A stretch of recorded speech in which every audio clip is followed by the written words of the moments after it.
Hello everyone, welcome to the civil point institute Indore. आशा करता हूँ आप सब बहुत अच्छे होंगे। कंटिन्यू करेंगे अपना सॉइल मैकेनिक्स। सॉइल मैकेनिक्स का ये 5वां लेक्चर है। ठीक है, सॉइल मैकेनिक्स का ये 5वां लेक्चर है। कंटिन्यू करेंगे हम चैप्टर नंबर 2 कंटिन्यू कर रहे हैं, सॉइल वाटर रिलेशनशिप। ठीक है, सॉइल वाटर रिलेशनशिप के अंदर आज पढ़ने वाले हैं हम इंडेक्स प्रॉपर्टी ऑफ सॉइल। ठीक है, इस चैप्टर को मैं थोड़ा डिटेल में पढ़ा रहा हूँ। रीजन ये है कि इससे क्वेश्चन काफी सारे बने हुए हैं। तो जो क्वेश्चन की वैल्यू ज्यादा है, जहां से क्वेश्चन ज्यादा पूछे जाते हैं, हम उसको थोड़ा डिटेल में कवर करते हैं ताकि फ्यूचर में वहां से अगर क्वेश्चन बने तो आप उसे कंप्लीट अटेम्प्ट कर पाए। ठीक है, चलिए कंटिन्यू करते हैं। इंडेक्स प्रॉपर्टी ऑफ सॉइल ये एक इंपॉर्टेंट टॉपिक है, यहाँ से क्वेश्चन कई बार पूछे गए हैं। ओके, सो इसे अपन थोड़ा डिटेल में कवर करेंगे। क्या होती है इंडेक्स प्रॉपर्टी?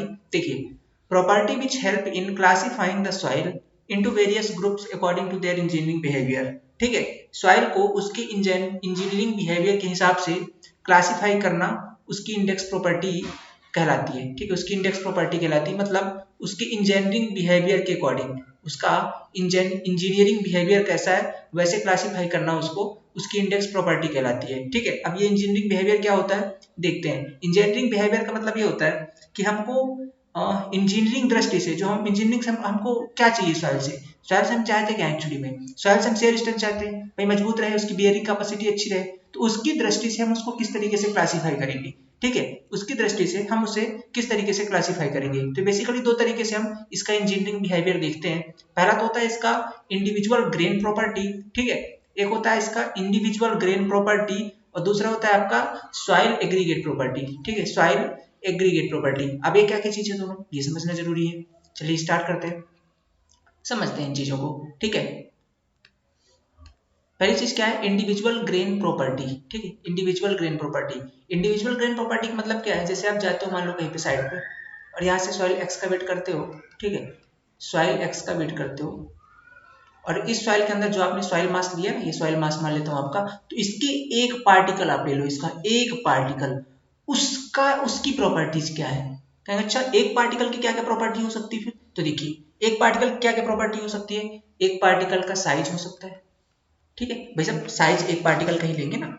साइज एक पार्टिकल की हो सकती है, जैसे मैंने बोला कि आपके घर में साइज केवल आपकी देखेंगे ना, भाई आपकी लंबाई कितनी, चौड़ाई कितनी है। अगर आपके घर के सब लोग को इकट्ठा देखना होगा फिर वहां पे अपन डेंसिटी देखेंगे कि घर की डेंसिटी कितनी है। तो साइज एक सिंगल यूनिट का होता है। तो ऐसे पार्टिकल की क्या हो गई, एक साइज हो गई। ठीक है, तो साइज हो सकता है, पार्टिकल का शेप हो सकता है। ठीक है, पार्टिकल का शेप हो सकता है, सरफेस टेक्सचर हो सकता है, सरफेस टेक्सचर हो सकता है। ठीक है, सरफेस टेक्सचर हो सकता है। तो ये जो प्रॉपर्टीज है ना, ये एक इंडिविजुअल ग्रेन की प्रॉपर्टी है। ठीक है, अब कहेंगे सर क्या इन पर सॉइल की स्ट्रेंथ डिपेंड करने वाली, क्योंकि आपको तो सॉइल से स्ट्रेंथ चाहिए, क्योंकि आप तो सिविल इंजीनियर हैं और आप बिल्डिंग बनाने वाले हैं। तो आप तो सॉइल से क्या चाहिए, सॉइल से आपको स्ट्रेंथ चाहिए। तो क्या इन पर डिपेंड करती है? हाँ बिल्कुल करती है। इन चीजों पर भी सॉइल की स्ट्रेंथ डिपेंड करती है। ठीक है, इन पर डिपेंड, जैसे कैसे सरफेस टेक्सचर। अब सरफेस टेक्सचर दो तरीके का हो सकता है, एक तो स्मूथ होगा और दूसरा आपका रफ होगा। अब अगर मान लेते हैं कि सरफेस टेक्सचर आपका रफ हुआ, तो रफ हुआ तो उसके कारण फ्रिक्शन जनरेट होगा। रफ मतलब क्या होता है, जैसे एक सरफेस ये और एक सरफेस ये। अब बताइए एक ये वाला सरफेस एकदम चिकना है, इसका स्मूथ है, और ये वाला क्या है, सरफेस टेक्सचर इसका रफ है। तो इसके अंदर क्या, इसके बगल में जो दूसरा वाला पार्टिकल आएगा, मान लेते हैं उसका भी सरफेस टेक्सचर रफ है, तो क्या होगा, इनके बीच इंटरलॉकिंग होगी ना। सरफेस रफ है तो फ्रिक्शन होगा, फ्रिक्शन के कारण क्या होगा, फ्रिक्शन फोर्स जनरेट होगा, जिससे एक स्ट्रेंथ जनरेट होगी, यानी कि फ्रिक्शन स्ट्रेंथ जनरेट होगी। ठीक है, तो अगर स्मूथ होगा तो क्या होगा, एक दूसरे से पार्टिकल फिसल जाएंगे, मतलब लोडिंग आएगी तो एक दूसरे से फिसल जाएंगे, उतनी स्ट्रेंथ नहीं रहेगी। तो दूसरा रीजन क्या है, इस सरफेस टेक्सचर का स्मूथ और रफ होता है। तो अगर रफ है तो बेटर है हमारे लिए। तो इस तरीके से हमको चीजें चेक करनी पड़ेगी, किसके अंदर, इंडिविजुअल ग्रेन प्रॉपर्टीज के अंदर। ये चीजें हम यहाँ पे चेक करते हैं। दूसरी होती है soil aggregate property. Soil aggregate properties के अंदर क्या चीज करते हैं, सॉइल एग्रीगेट प्रॉपर्टी के अंदर सिंपल सी चीज होती है, सॉइल एग्रीगेट प्रॉपर्टी के अंदर आपका कंप्लीट सॉइल का, जैसे आपने यहाँ पे लिया ना सॉइल मास आपने निकाला था, यहाँ पे ये आपने सॉइल मास निकाला था जमीन से, इस कंप्लीट सॉइल मास की क्या प्रॉपर्टी है। ठीक है, इस कंप्लीट सॉइल मास की, अब इसकी क्या क्या हो सकती है थोड़ा समझते हैं इसके बारे में। जैसे डेंसिटी हो गई आपकी, ठीक है, क्या होती है, डेंसिटी होती है। ठीक है, डेंसिटी हो गई। ओके, एक और चीज आती है कंसिस्टेंसी। कंसिस्टेंसी, तो ये जो प्रॉपर्टीज होती हैं ये कंप्लीट सॉइल मास की होती है, जो आप लेकर के आ रहे हो, एक कंप्लीट सॉइल मास की, जैसा आपने जो लेके ये सैंपल लिया उसको बोल सकते हो। तो एक कंप्लीट सॉइल मास की प्रॉपर्टी है, और ये वाला जो पार्ट है आपका इंडिविजुअल ग्रेन प्रॉपर्टी। तो सॉइल की इंजीनियरिंग बिहेवियर के दृष्टि से, इंजीनियरिंग बिहेवियर के अकॉर्डिंग अपन दो तरीके से कैटेगराइज करते हैं। पहला तो आपका है इंडिविजुअल ग्रेन प्रॉपर्टी, और दूसरा सॉइल एग्रीगेट प्रॉपर्टी। इंडिविजुअल मतलब एक पार्टिकल की प्रॉपर्टी, ठीक है। यहाँ पे देखते हैं, यहाँ पे लिखी हुई चीजें। इंडिविजुअल ग्रेन प्रॉपर्टी क्या होती है? आपका surface texture, particle size and particle shape, ये मुख्यतः आती है किसके अंदर? इंडिविजुअल ग्रेन प्रॉपर्टी के अंदर, ठीक है।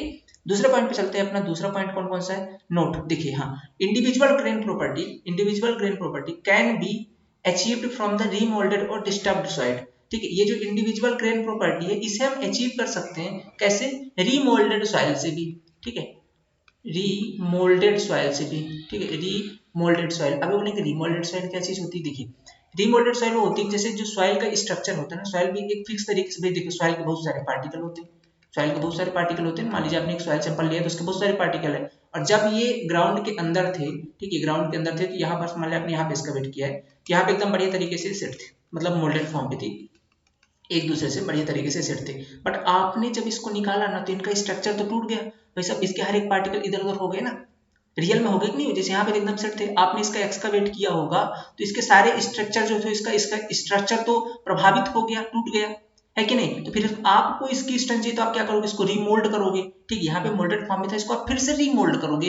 रीमोल्ड मतलब इसको एक शेप के अंदर ढाल दोगे, ठीक है, एक शेप के अंदर, इसके अंदर कुछ प्रेशर वैसर लगा करके इसके में जो वाइड्स जनरेट हो गई हैं, इसको आप हटाओगे, इसको खत्म करोगे, और आप ऐसा बनाना चाहोगे जैसे ये रियल में था, नेचुरल कंडीशन पे, ठीक है। उसको बोलते हैं रीमोल्डेड करना। उतना तो पॉसिबल नहीं हो पाता, पर हाँ, कोशिश हम कर लेते हैं कि शायद उतनी स्ट्रेंथ जनरेट हो जाए उसके अंदर, ठीक है। तो हम उसको क्या करते हैं? रीमोल्डेड करते हैं। तो ये जो आपका ये प्रॉपर्टी है ना, ये प्रॉपर्टी एक्चुअल में, ये इंडिविजुअल ग्रेन प्रॉपर्टी एक पार्टिकल की, ये हम अचीव कर सकते हैं रीमोल्डेड सॉइल से भी। रीमोल्डेड मतलब ये कि आपने उसको रीमोल्ड किया हुआ है, पहले निकाला, इसके बाद फिर से उसको उसी अवस्था में लाना चाहा है, उसको रीमोल्ड किया हुआ है, उस सॉइल से भी हम इसकी इंडिविजुअल ग्रेन प्रॉपर्टी फाइंड कर सकते हैं, ठीक है। मतलब आपको तो एक पार्टिकल चाहिए ना, एक पार्टिकल की स्ट्रेंथ जो यहाँ पास रही होगी, जो शेप या जो सरफेस टेक्सचर यहाँ पे रहा होगा, वही यहाँ पर होगा, चाहे कितने बार उसको रिमोल्ड कर दो। तो वो तो हम चाहे यहाँ पे निकालें तो भी वही होगी, या यहाँ पे निकालें तो भी, क्या यहाँ पे स्ट्रेंथ अलग रही होगी नेचुरल कंडीशन पे, और जब आपने इसको बाहर निकाल दिया तो क्या अलग हो जाएगी? ऐसा नहीं होता है, वो सेम ही रहती है, क्योंकि सरफेस स्ट्रक्चर तो सेम ही है, शेप सेम ही रहनी है, साइज सेम ही रहनी है, तो वो चेंज नहीं होता है। इसीलिए क्या बोलते हैं ना कि इंडिविजुअल ग्रेन प्रॉपर्टी या individual grain can be achieved from the remoulded और डिस्टर्ब्ड सॉइल, या रिमोल्डेड सॉइल है आपकी डिस्टर्ब्ड सॉइल है, उससे भी हम इसे अचीव कर सकते हैं, कोई इशू नहीं। लेकिन जो दूसरा वाला है, इसे कहते हैं सॉइल एग्रीगेट प्रॉपर्टी, ठीक है। सॉइल एग्रीगेट प्रॉपर्टी ये क्या क्या होती है? ये होती है आपकी डेंसिटी और अटरबर्ग लिमिट, ठीक है, डेंसिटी और अटरबर्ग लिमिट। अब ये डेंसिटी किसके लिए जाती है? Density generally for coarse grain soil के लिए होती है, ठीक है। और आपका ये जो अटरबर्ग लिमिट है किसके लिए? फाइन ग्रेन सॉइल के लिए, ठीक है। ये टेस्ट में बात करेंगे इसको, अभी आप समझो पहले चीज को, ठीक है। तो ये जो होती है आपकी डेंसिटी, ये रिमोल्डेड सॉइल से पॉसिबल नहीं है। देखो कैसे पॉसिबल नहीं है, ऐसे समझ लो, जैसे हम बोले कि नेचुरल स्टेट है, ये नेचुरल स्टेट है, यहाँ पे मान लेते हैं सॉइल है, ये नेचुरल स्टेट में कुछ ऐसी है, ठीक है, ये नेचुरल स्टेट के अंदर कुछ ऐसी है। अब आप क्या किए, आप यहाँ से एक्सकवेशन कर रहे हो, और आपने सॉइल सैंपल कहाँ पे रख लिया? मैं कलर चेंज करके दिखा देता हूँ। आपने सॉइल सैंपल यहाँ पे रख लिया, ये इस तरीके से आपने कुछ यहाँ पे सॉइल सैंपल रख लिया, ठीक है, ये सॉइल सैंपल रख लिया, यहाँ से ये एक्सकवेट किया और यहाँ पे ला करके रख लिया, ठीक है। तो ये जो आपने सॉइल सैंपल यहाँ पे रखा हुआ है, इस सॉइल सैंपल की डेंसिटी क्या जो यहाँ पास वाले सॉइल सैंपल इसकी इक्वल होगी? भाई डेंसिटी बराबर क्या होता है? आप सिंपल सा फार्मूला लगाओ, डेंसिटी बराबर क्या होता है? मास आउट ऑफ वॉल्यूम, ये होता है ना, मास आउट ऑफ वॉल्यूम। ये बात आप ध्यान दो इस पे कि जो वॉल्यूम यहाँ पे था, भाई यहाँ पे सॉइल एकदम कंप्रेस थी प्रॉपर। कैसे कंप्रेस थी? एक तो इधर से भी सॉइल का प्रेशर लग रहा था, यहाँ से भी लग रहा था। अगर मान लेते हैं कि ऊपर साइड कुछ इसके ऊपर गाड़ी बाहर निकले होंगे या कुछ कुछ रखा रहा होगा, ठीक है, कुछ आते जाते पड़ गया होगा, तो ऊपर से भी एक सॉइल का प्रेशर था, ठीक है, नीचे से तो था ही था। तो इस तरीके से मतलब चारों तरफ से सॉइल कन्फाइंड अवस्था में थी। कैसे थी? यहाँ पे कन्फाइंड थी। कन्फाइंड मतलब चारों तरफ से प्रेशर लगा हुआ था, एकदम पूरी तरह से फिक्स थी, ये कन्फाइंड अवस्था में थी, जमी हुई थी। इसके अंदर वर्ड्स बहुत कम थे, कम ऐसा तो नहीं, वर्ड्स समाप्त तो कभी नहीं हो सकते सॉइल के अंदर, ठीक है, बहुत कम थे। लेकिन जैसे आपने इसको निकाला, यहाँ से बाहर लेकर के आया, इसके क्या हो गया? पार्टिकल अब दूर चले गए। अब ना तो इधर से प्रेशर ना इधर से प्रेशर, अब कहीं से प्रेशर नहीं, अब एक खुली अवस्था में आ चुका है। तो क्या हो गया? इसका वॉल्यूम बढ़ गया। वॉल्यूम मतलब इसके जो पार्टिकल के बीच में जगह होती है ना, इसको बोलते हैं अपन इंट्रामोलिक्यूलर, ठीक है, क्या बोलते हैं इसको? ठीक है, इंट्रामोलिकुलर वर्ड्स बोलते हैं ना, ये जो वर्ड्स होता है, ठीक है, ये वाला, ये दो दो मॉलिक्यूल्स के बीच सॉइल, अपन चूंकि अपन पढ़ रहे हैं यार इंजीनियरिंग, मॉलिक्यूल तो अपन साइंस भाषा में यूज करते हैं, हम यहाँ पे बोलेंगे पार्टिकल्स। तो दो पार्टिकल्स के बीच में जो जगह होती है ना, जैसे आपने इसको बाहर निकाले थोड़ी बड़ी हो जाती है, जिसको हम बोलते हैं वॉइड्स। तो ये इसके क्या हो गए, वॉइड्स बड़े हो गए, तो क्या हो गया, सॉइल सॉइल का वॉल्यूम बढ़ गया।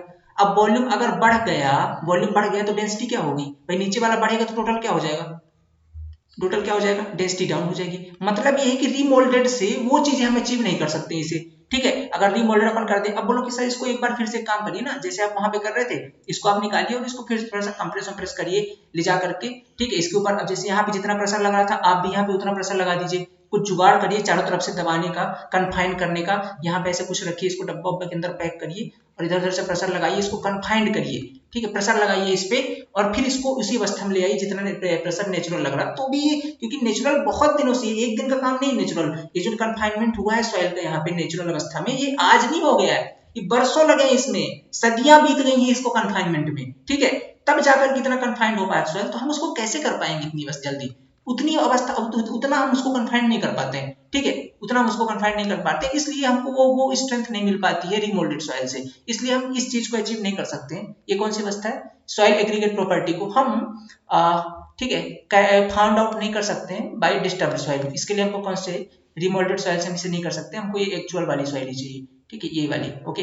तो ये चीज होती है, ये दो प्रॉपर्टीज होती है, ठीक है, ये दो प्रॉपर्टी होती है, कौन कौन सी आपकी, ठीक है, कौन कौन सी प्रॉपर्टी होती है आपकी। पहली प्रॉपर्टी तो हो गई आपकी soil individual grain property, individual मतलब एक पार्टिकल की प्रॉपर्टी, उसे आप रिमोल्डेड कर दीजिए, कुछ भी कर दीजिए, वो सही है, कोई इशू नहीं है, ठीक है। दूसरा आपका क्या है, soil aggregate property. Soil aggregate property के अंदर जैसे डेंसिटी आती है, कंसिस्टेंसी आती है, तो जो डेंसिटी वगैरह होती है, इसे अगर आप रिमोल्डेड अवस्था में रखते हैं, रिमोल्डेड इन द सेंस ये है कि आपने उसको एक्सकवेट कर लिया, बाहर निकाला, इसका स्ट्रक्चर अब थोड़ा सा हिल चुका है, टूट चुका है, आसपास यहाँ ले जाने में, ट्रांसपोर्टेशन में इसका स्ट्रक्चर प्रभावित हो गया, अब आप इसे फिर से रिमोल्ड कर रहे हैं, तो जो एक्चुअल नेचुरल अवस्था में डेंसिटी थी या उसकी जो सॉइल एग्रीगेट प्रॉपर्टी थी, वो बाद में अचीव नहीं हो सकती, ठीक है। तो ये दो प्रॉपर्टी होती है, एक होता है सॉइल एग्रीगेट प्रॉपर्टी और एक होता है आपका इंडिविजुअल ग्रेन प्रॉपर्टी, ठीक है। दोनों चीज क्लियर हो चुकी है, क्वेश्चन पूछेगा बताइएगा इसे, ठीक है, ओके, कोई दिक्कत नहीं, आगे चलते हैं। अब एक इंपॉर्टेंट चीज यहाँ पे, मोस्ट इंपोर्टेंट पॉइंट है, इसे नोट करिए, particle shape size surface texture and relative density, ठीक है, are the major index property of coarse grained soil, ठीक है। इसके अंदर आपको जो चीजें लिखी हुई इसको आप थोड़ा सा पढ़िएगा। पार्टिकल शेप, पार्टिकल का जो शेप है या उसका साइज है या उसका सरफेस टेक्सचर है, ये जनरली किसकी प्रॉपर्टी होती है, ये जनरली आपकी कोर्स ग्रेन्ड सॉइल की प्रॉपर्टी होती है। देखो फाइन ग्रेन्ड का पार्टिकल कितना छोटा, दिमाग लगाओ, एक तो फाइन ग्रेन्ड कितना छोटा, बोलेंगे सर कितना छोटा, ये तो हमको भी नहीं पता फाइन ग्रेन कितना छोटा, तो हम बताते हैं, थोड़ा ध्यान से सुनिएगा, ठीक है। देखो फाइन ग्रेन का जो साइज होता है ना, अपन कब किसको फाइन ग्रेन बोलेंगे और कब किसको कोर्स ग्रेन बोलेंगे, ये भी एक समस्या है, तो समझ लेते हैं पहले इसको, ठीक है। देखो जैसे अगर मैं इसको इस स्केल के अंदर, ये जो मैंने लाइन ड्रॉ की है, ये लाइन थोड़ी टेढ़ी है तो कोई इशू नहीं, इसको मैं सीधा बना देता हूँ, ठीक, ये इस तरीके से, ठीक है, इस तरीके से मान लो मैंने लाइन ड्रॉ करी हुई है, ओके। अब इसके अंदर अपन बात करते हैं, इसके अंदर जैसे मान लेता हूँ कि इस स्केल में मेरे को प्लॉट करना है कि फाइन ग्रेन कहाँ पे होगा और कहाँ पे आपका कोर्स ग्रेन होगा, तो मान लेता हूँ कि ये इधर मान लेता हूँ जीरो, जीरो से बढ़ता हुआ चला आ रहा है और ये 2 माइक्रोन है, कितना है 2 माइक्रोन, और 2 माइक्रोन से फिर मैं आगे बढ़ूंगा 75 माइक्रोन आएगा, और फिर 75 से मैं आगे बढ़ूंगा तो आपका 4.75 mm आएगा, ठीक है, 4.75 mm आएगा, और फिर मैं आगे बढ़ता बढ़ता जाऊंगा तो यहाँ पर आएगा आपका 80 mm, ठीक है, ये आप आएगा 80 mm, और 80 से बढ़ते बढ़ते मैं आगे जाऊंगा तो फिर आएगा आपका ये 300 mm, ठीक है। ये कुछ क्राइटेरिया मैंने लिख दिए हैं, ठीक है। अब आप देखिएगा कहाँ पास की सॉइल कौन सी होती है, तो देखो ये जो एक जीरो मान सकते हैं, जीरो से बढ़ता हुआ एकदम जीरो तो कुछ होता ही नहीं, ठीक है, जीरो हो जाएगा फिर पार्टिकल बचा कहाँ, तो उससे बड़ा ही मानिए, तो 2 माइक्रोन तक ऐसे बोलेंगे, अप टू 2 माइक्रोन, 2 माइक्रोन तक आपका जो पार्टिकल का साइज है उसको कहेंगे हम क्ले है, क्या है, क्ले है, ठीक है, क्ले है। 2 माइक्रोन से 75 माइक्रोन तक है तो इसको कहेंगे कि ये सिल्ट है, क्या है, सिल्ट है। 75 से 4.75 माइक्रोन तक है तो इसको कहेंगे हम कि ये आपका क्या है, 75 से 4.75 है तो इसको कहेंगे कि ये सैंड है, ठीक है, जस्ट सेकेंड,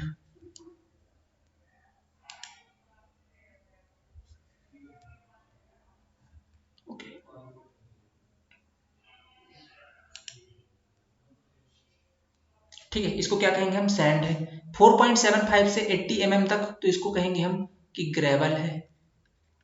क्या है, ग्रेवल है।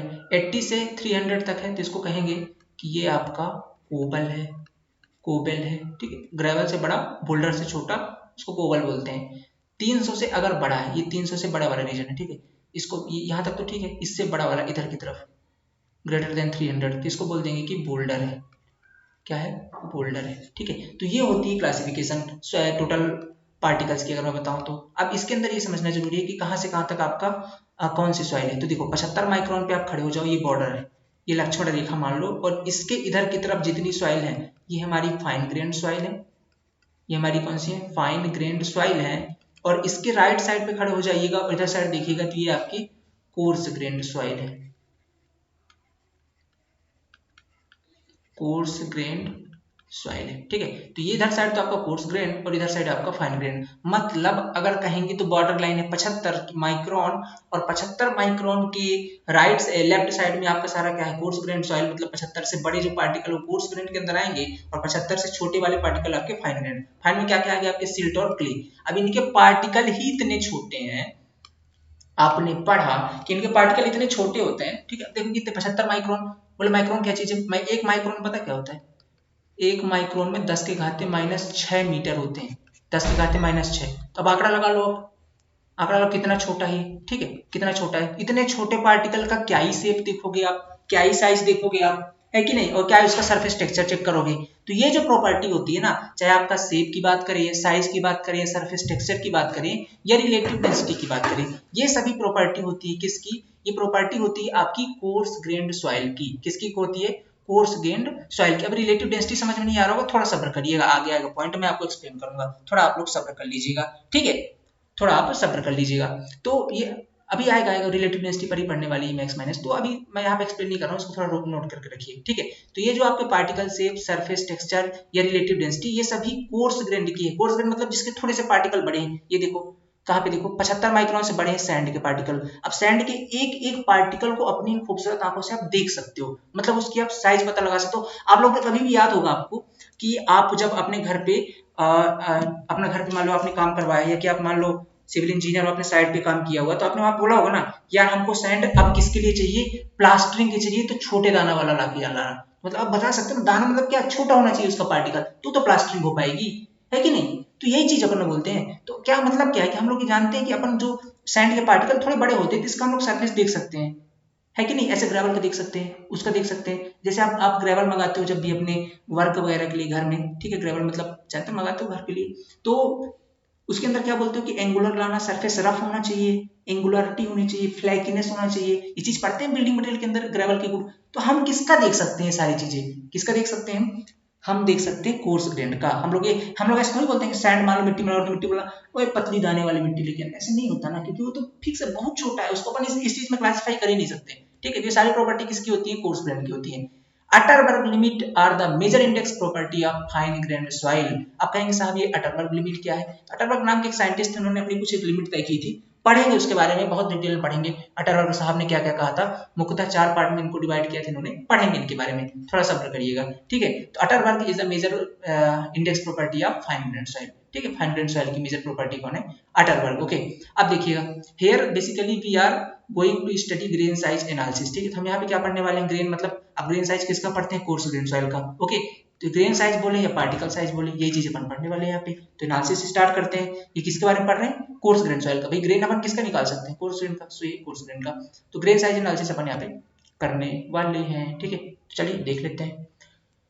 Grain size analysis is a method of separation of soil into different fraction based on particle size। ठीक है, ग्रेन साइज एनालिसिस एक प्रकार का सेपरेशन है सॉइल का, जिसके अंदर हम उसको उसके फ्रैक्शंस को किसके बेस पर डिसाइड करते हैं, पार्टिकल के साइज के आधार पर, कि पार्टिकल का साइज कितना है उसके आधार पर अपन सॉइल को क्लासिफाई करते हैं। ठीक है, अगर पार्टिकल का साइज थोड़ा बड़ा है तो उसको अलग साइज में, पार्टिकल का साइज छोटा है तो उसको अलग साइज में। इस तरीके से क्लासिफाई करते हैं किसके अंदर, ग्रेन साइज एनालिसिस के अंदर। ठीक है, ग्रेन साइज एनालिसिस के अंदर अपन उसको पार्टिकल साइज के बेस पर एनालिसिस करते हैं। अगले पॉइंट पर चलता हूं तो various particle sizes are and under. ठीक है। तो अलग अलग साइज के कौन से होते हैं, जैसे 75 माइक्रोन, ये तो मैंने अभी एक्सप्लेन कर दिया।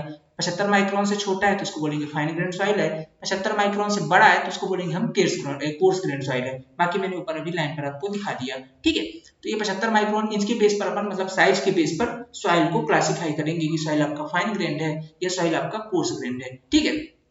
अब आगे देखते हैं। अच्छा, इनके बेस पर ये करते क्यों हैं, क्या ग्रेन साइज एनालिसिस से हमको मिलता क्या है? सर हमको एक चीज और बता दीजिए, ठीक है। ग्रेन साइज एनालिसिस से मुद्दे की बात ये है कि हमको अचीव क्या हो जाता है, ठीक है। हमको अचीव क्या हो जाता है, तो इससे दो चीजें एक्चुअली हमको पता लगती है, ठीक है। हमको पता क्या लगती है, दो चीजें पता लगती है। एक तो इससे ग्रेडेशन मिलता है हमको, पहला पॉइंट क्या मिलता है, ग्रेडेशन। क्या मिलता है? पहला चीज ग्रेडेशन, और दूसरी क्या होती है? पहला तो है आपका ग्रेडेशन और दूसरी होती है यूनिफॉर्मिटी। यूनिफॉर्मिटी। डाउट आएगा ना यार मन में, आ सकता है कि साहब एक चीज ही बता दो आप इसको, ये हम साइज एक एक पार्टिकल का निकाल के हम अचीव क्या कर लेंगे, लास्ट में जो रिजल्ट आएगा वो क्या होगा? तो इससे हमको ग्रेड पता चल जाएगा। अब ग्रेड का मतलब क्या होता है? ग्रेड का मतलब ये है कि जो आपका सॉइल है, ग्रेड के आधार पर सॉइल को दो पार्ट में बांटते हैं हम। पहला होता है एक well graded soil, well graded, और दूसरा होता है आपका पुअरली ग्रेडेड। क्या है? पुअरली ग्रेडेड, ठीक है। दूसरा क्या होता है आपका? Poorly graded, okay. या जिसको अपन यूनिफॉर्मली ग्रेडेड भी बोलते हैं, ठीक है। यूनिफॉर्मली ग्रेडेड बोलते हैं या अपन इसको पुअरली ग्रेडेड बोलते हैं, पुअरली ग्रेडेड, या इसी का नाम दूसरा है यूनिफॉर्मली ग्रेडेड, यूनिफॉर्मली ग्रेडेड, ठीक है। तो दो तरीके से अपन ग्रेड के आधार पर क्लासिफाई करते हैं। अब वेल ग्रेडेड का मतलब ये होता है कि जिस सॉइल में हर साइज के पार्टिकल प्रेजेंट हो, हर साइज मतलब मोर अधिक से अधिक ज्यादा साइज के, छोटे पार्टिकल भी प्रेजेंट हो, बड़े पार्टिकल भी प्रेजेंट हो, हर टाइप के पार्टिकल प्रेजेंट हो, ठीक है। यहाँ पे लिख देता हूं मैं, हर साइज के पार्टिकल जिसके अंदर प्रेजेंट हो, ठीक है। हर साइज के पार्टिकल प्रेजेंट हो, उनको क्या कहते हैं हम? उसको कहते हैं कि भाई साहब ये बेल ग्रेडेड है। बेल ग्रेडेड का मतलब क्या होता है? बेल मतलब अच्छा, ग्रेडेड मतलब अच्छा ग्रेड है। ऐसा क्यों कहते हैं? क्योंकि हर साइज के पार्टिकल प्रेजेंट है। अब हर साइज के पार्टिकल से क्या मतलब है? हर साइज से पार्टिकल का मतलब ये होता है कि देखो, अगर मान लो एक ही साइज का पार्टिकल, जैसे मान लो कहीं पे हर साइज किसी के अंदर पार्टिकल है, मान लो कोई सॉइल है उसके अंदर हर साइज के पार्टिकल है, तो क्या होगा? हर साइज के मतलब थोड़े बड़े साइज के भी है, छोटे साइज के भी है। अब मान लो बड़े बड़े साइज के पार्टिकल सेट हो गए, अब छोटे साइज के पार्टिकल है तो वो क्या होंगे भाई? दो बड़े साइज का पार्टिकल आया, उसके बीच में कुछ खाली स्थान रह गया, रह ही जाता है ना ये वाला, तो वहां पास आपके छोटे वाले पार्टिकल आके सेट हो गए, है कि नहीं? थोड़ी और जगह रह गई, वहां पास और छोटे वाले पार्टिकल आके सेट हो गए। तो इस तरीके से क्या है कि जगह बहुत कम रह रही है, इसके अंदर वर्ड्स बहुत कम बचेंगे, क्योंकि जहां पे जगह रह जाएगी वहां पे आके छोटे वाले सेट हो जाएंगे, थोड़ी और जगह रहेगी उससे छोटे वाले सेट हो गए। तो क्या हो रहा है? वर्ड्स बहुत कम बच रहे हैं, और जितने ज्यादा वर्ड्स कम हो गए ना, डेंसिटी उतनी अच्छी रहेगी, आपकी सॉइल की स्ट्रेंथ उतनी अच्छी रहेगी। भाई जितना कम जगह अंदर रहेगा, जितनी कम जगह रहेगी वर्ड्स के लिए, उतना अच्छी स्ट्रेंथ रहेगी। तो हमको ये चीज चाहिए ना, इसलिए सॉइल हमेशा अपन वेल ग्रेडेड लेते हैं, ठीक है। तो इसलिए ये ग्रेड के आधार पर क्लासिफाई करते हैं, तो यही होना चाहिए एक्चुअली में, ठीक है। ये होता है वेल ग्रेडेड का मतलब। दूसरा आपका पुअरली ग्रेडेड या यूनिफॉर्मली। यूनिफॉर्मली मतलब कि एक ही साइज के प्रेजेंट हो, क्या है? एक ही साइज के पार्टिकल प्रेजेंट हो। यूनिफॉर्म लिखा ना, यूनिफॉर्म का मतलब क्या होता है? एक ही प्रकार का। तो एक ही प्रकार का, एक ही साइज के पार्टिकल प्रेजेंट हो, एक ही साइज के पार्टिकल प्रेजेंट हो, ठीक है।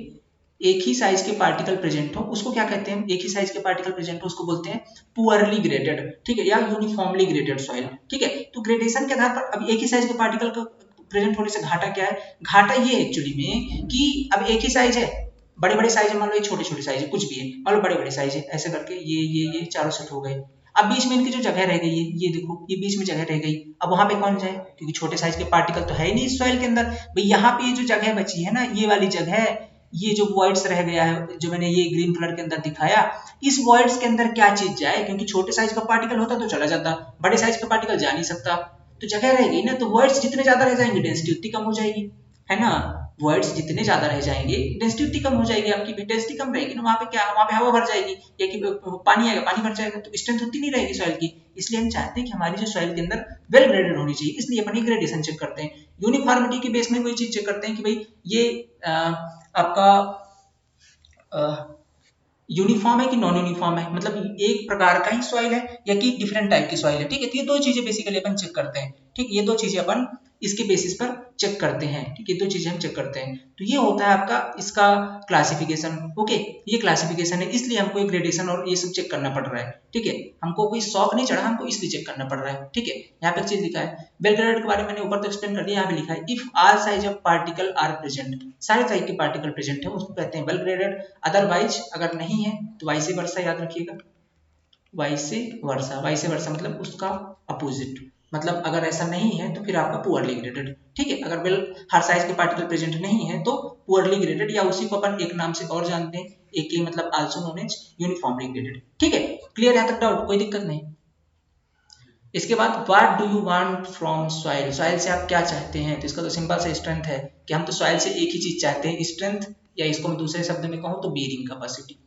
बेरिंग कैपेसिटी भी स्ट्रेंथ का ही एक टाइप है भाई, इसको क्या है, स्ट्रेंथ तो चाहिए वहां पास, तो बेरिंग कैपेसिटी। तो हमको सॉइल से यही चीज चाहिए, ये मिल जाए बात खत्म है। ठीक है, आगे चलते हैं। अगला क्या है, the knowledge of grain size analysis help in designing. ये जो ग्रेन साइज का डिजाइनिंग, इसकी हेल्प से अपन क्या चीज कर सकते हैं? तो ये मोस्ट इंपोर्टेंट किसके लिए होता है? अगर आप हेल्प क्या किसको डिजाइन करना चाहते हैं? आप फिल्टर्स को डिजाइन करना चाहते हो। ठीक है, फिल्टर बनाना चाहते, फिल्टर मतलब जैसे स्लो सैंड फिल्टर वगैरह होता है ना, या कि आपका रैपिड सैंड फिल्टर, वो वाले फिल्टर की बात कर रहा हूँ मैं। वो सब अगर डिजाइन करना चाहते हो तो आपको ग्रेन साइज एनालिसिस पता होना चाहिए, क्योंकि वहां पे तो पार्टिकल आपको एकदम करेक्ट वाली चाहिए। ठीक है, वहां पे एकदम साइज होते हैं पार्टिकल्स के, तो वो इसके लिए हेल्पफुल है। या कि आप कोई इम्बैंकमेंट बना रहे हो, इम्बैंकमेंट मतलब आप कोई बांध वगैरह ऐसे करके कुछ बना रहे हो, तो फिर वहां पर आपके लिए इंपॉर्टेंट है कि आपको ग्रेन साइज एनालिसिस आना चाहिए। ठीक है, इसके लिए थोड़ा सा इंपॉर्टेंट है। ओके, तो और भी चीजों के लिए इंपॉर्टेंट, बट मोस्ट इंपॉर्टेंट इन्हीं चीजों के लिए है grain size analysis. Okay, continue करेंगे। Grain size analysis for coarse grain soil. अब दो तरीके की सॉइल हमारे पास है, एक तो हमारे पास कोर्स ग्रेन सॉइल है और दूसरा हमारे पास है फाइन ग्रेन सॉइल है। ठीक है, अब दोनों का कैसे करते हैं अपन, दोनों का कैसे ग्रेन साइज एनालिसिस करेंगे? तो दोनों का अलग अलग मेथड है। देखिए, जिसके पार्टिकल बड़े बड़े हैं, थोड़ी लार्ज साइज के पार्टिकल है, उनको क्या करिए आप, उनका सीव एनालिसिस कर लीजिए। सीव मतलब क्या होता है? सीव मतलब आपने घर में आटा चलने वाली सीव देखी होगी, चलनी जिसको बोलते हैं, बस वैसे समझ लीजिए। कई प्रकार, कई साइजेज की सीव होती है भाई। आपके पास आटे के पार्टिकल बहुत छोटे होते हैं तो आप महीन दाने वाली, महीन डायमीटर वाली सीव यूज करते हैं, बहुत छोटे दाने वाली। ठीक है, इसके अंदर थोड़े बड़े बड़े होते हैं सैंड के पार्टिकल, थोड़ी बड़ी डायमीटर वाली सीव यूज कर लेते हैं, बाकी सीव तो सीव है। ठीक है, तो सेम चीज यहाँ पास कोर्स ग्रेन जो सॉइल है, फॉर कोर्स ग्रेन सॉइल के लिए हम किसका यूज करते हैं? ग्रेडेशन के लिए। ठीक, इसका ग्रेन साइज एनालिसिस के लिए। ग्रेन साइज का मतलब समझो, ग्रेन मतलब क्या होता है? दाने, दाने पर लिखा है खाने खाने वाले का नाम, तो ग्रेन मतलब दाना, दाना इन द सेंस पार्टिकल्स, हर एक पार्टिकल की बात कर रहा है, हर एक पार्टिकल की बात कर रहा है, और हमको उस हर एक पार्टिकल की साइज पता करनी है। तो हम कैसे करेंगे? हम चलनी लेके आएंगे और सीविंग करना शुरू कर देंगे। ठीक है, तो वही चीज करने वाले हैं हम फॉर कोर्स ग्रेन सॉइल के लिए। ठीक है, कोर्स ग्रेन सॉइल के लिए क्या करने वाले हैं? हम सीव एनालिसिस करने वाले हैं। अब कहेंगे सर ये कितनी साइज की सीव लेके आएंगे आप? हम कहें सब्र करो, दिखाते हैं। ठीक है, अब बात आ गई। ठीक है, इनके लिए तो कर लिया। अब अगर बात करते हैं फाइन ग्रेन सॉइल की, इनके लिए ग्रेन साइज एनालिसिस कैसे करते हैं? क्योंकि हमारे पास तो जरूरी नहीं ना कि हर बार सीव एनालिसिस कोर्स का हमारे पास हर साइज ग्रेड, हर बार सॉइल आपकी कोर्स ग्रेडिंग के लिए भाई फाइन ग्रेड का भी हमको ग्रेड पता करना है ना। उसके अंदर भी पता करना है कि जो आपकी सॉइल है, मान लो क्ले है, तो सॉइल कैसी है, वेल ग्रेडेड है कि पुअरली ग्रेडेड है, ग्रेडेशन तो करना है क्योंकि स्ट्रेंथ ही डिपेंड कर रही है ग्रेड पर। तो अब वो तो करना ही है, तो कैसे करेंगे उनका? तो उनके भी मेथड होते हैं कुछ। अपन अब वहां पे चलनी लगा के मिट्टी को नहीं निकाल सकते ना, क्योंकि अब वो तो पॉसिबल नहीं, बहुत छोटे पार्टिकल है उसके। ठीक है, और उनके अंदर एक्चुअली में कोहेजन भी है। कोहेजन मतलब उसके सारे पार्टिकल चिपके हुए हैं, तो प्रॉपर तरीके से सीव नहीं होगा उनका। तो दूसरा रीजन ये भी है। तो हम क्या करते हैं, इसके लिए कोई दूसरा मेथड यूज करते हैं, और वो मेथड क्या है आपका? वो मेथड है जैसे आपका पीपेड मेथड। पहला मेथड है पीपेड मेथड, और दूसरा आपका क्या है? Hydrometer method. पहला तो आपका है पीपेड मेथड और ये हाइड्रोमीटर मेथड। इनको पढ़ेंगे हम फाइन ग्रेन सॉइल के लिए। इसका करेंगे हम ग्रेन एनालिसिस। ठीक है, फाइन ग्रेन एनालिसिस करेंगे फॉर दिस मेथड। किसके लिए करेंगे? फाइन ग्रेन सॉइल के लिए। ठीक है, फाइन ग्रेन सॉइल का जो ग्रेडेशन करेंगे अपन, वो करेंगे पहला पीपेड मेथड से और दूसरा हाइड्रोमीटर मेथड से। दोनों मेथड सेम ही है, थोड़ा थोड़ा अंतर दोनों के अंदर, समझेंगे क्या चीजें किसके अंदर है। ठीक है, तो देखेंगे इन चीजों के अंदर, इन चीजों के बारे में। ओके, तो ये चीज होती है। स्टार्ट करते हैं एक तरीके से। तो आप ये चीज समझ गए कि ग्रेन साइज जो एनालिसिस करने वाले हैं, कोर्स ग्रेन का किससे करने वाले हैं? सीव एनालिसिस से, और फाइन ग्रेन का पीपेड मेथड से और हाइड्रोमीटर मेथड से। ठीक है, इनको बेसिकली अपन सेडिमेंटेशन मेथड कहते हैं। ठीक है, इनको क्या कहते हैं अपन? सेडिमेंटेशन मेथड कहते हैं। इनके ही दो प्रकार होते हैं सेडिमेंटेशन मेथड के, एक होता है पीपेड मेथड और दूसरा होता है अपना हाइड्रोमीटर मेथड। ठीक है, हाइड्रोमीटर मेथड। चलते हैं अगले टॉपिक पर। अगला देखिए, अब स्टार्ट करते हैं एक तरीके से अपना सीव एनालिसिस। सीव एनालिसिस क्या चीज है, किसका करने वाले हैं सीव एनालिसिस, कोर्स ग्रेन सॉइल का ग्रेन साइज एनालिसिस करने वाले हैं बाय यूजिंग सीव। ठीक है, सीव यानी चलनी का उपयोग करके करने वाले हैं। ठीक है, यहाँ पे क्या लिखा है, sieve analysis is the method of particle size analysis using which is the determine amount of the particle size present in the soil sample. ठीक है, सॉइल सैंपल के अंदर आपके डिफरेंट टाइप के पार्टिकल्स प्रेजेंट है सॉइल के अंदर। ठीक है, पार्टिकल्स आपके सॉइल के अंदर अलग अलग साइजेस की प्रेजेंट है। विद द हेल्प ऑफ सीव, चलनी की मदद से हम उन्हें अलग अलग साइज के अंदर देखेंगे कि किस साइज का परसेंटेज कितना है।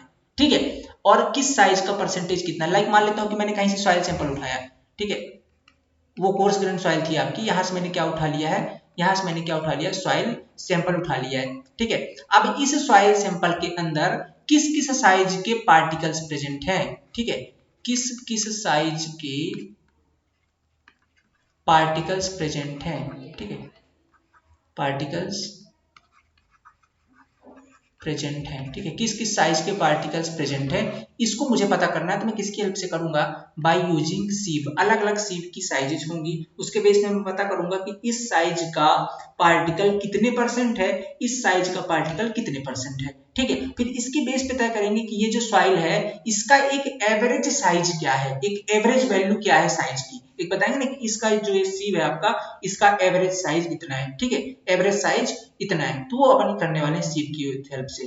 अब ऐसे ही कुछ आपने देखा होगा, टेस्ट किया होगा अगर आपने, तो ऐसे ही कुछ अपन एक बाई एक क्रम के अनुसार सबसे नीचे सबसे छोटा साइज सीव का साइज और सबसे ऊपर सबसे बड़ा, इसको घटते क्रम में, जैसे ऊपर सबसे बड़ा डायमीटर का सीव, फिर उससे नीचे उससे छोटा, फिर उससे छोटा, फिर उससे छोटा, फिर उससे छोटा, ऐसे करके पूरे क्रम पे लगा देते हैं। ठीक है, इस तरीके से पूरे क्रम में जमा देते हैं और यहाँ पे अपन सैंपल डालते हैं अपना और फिर इसको सेक करना स्टार्ट करते हैं। फिर ये अपने साइज के हिसाब से पास करते करते करते करते नीचे तक चला जाता है। नीचे एक पैन लगा देते हैं, क्या लगा देते हैं, पैन, क्या बोलते हैं इसको, पैन लगा देते हैं। ये आपने किया होगा टेस्ट में।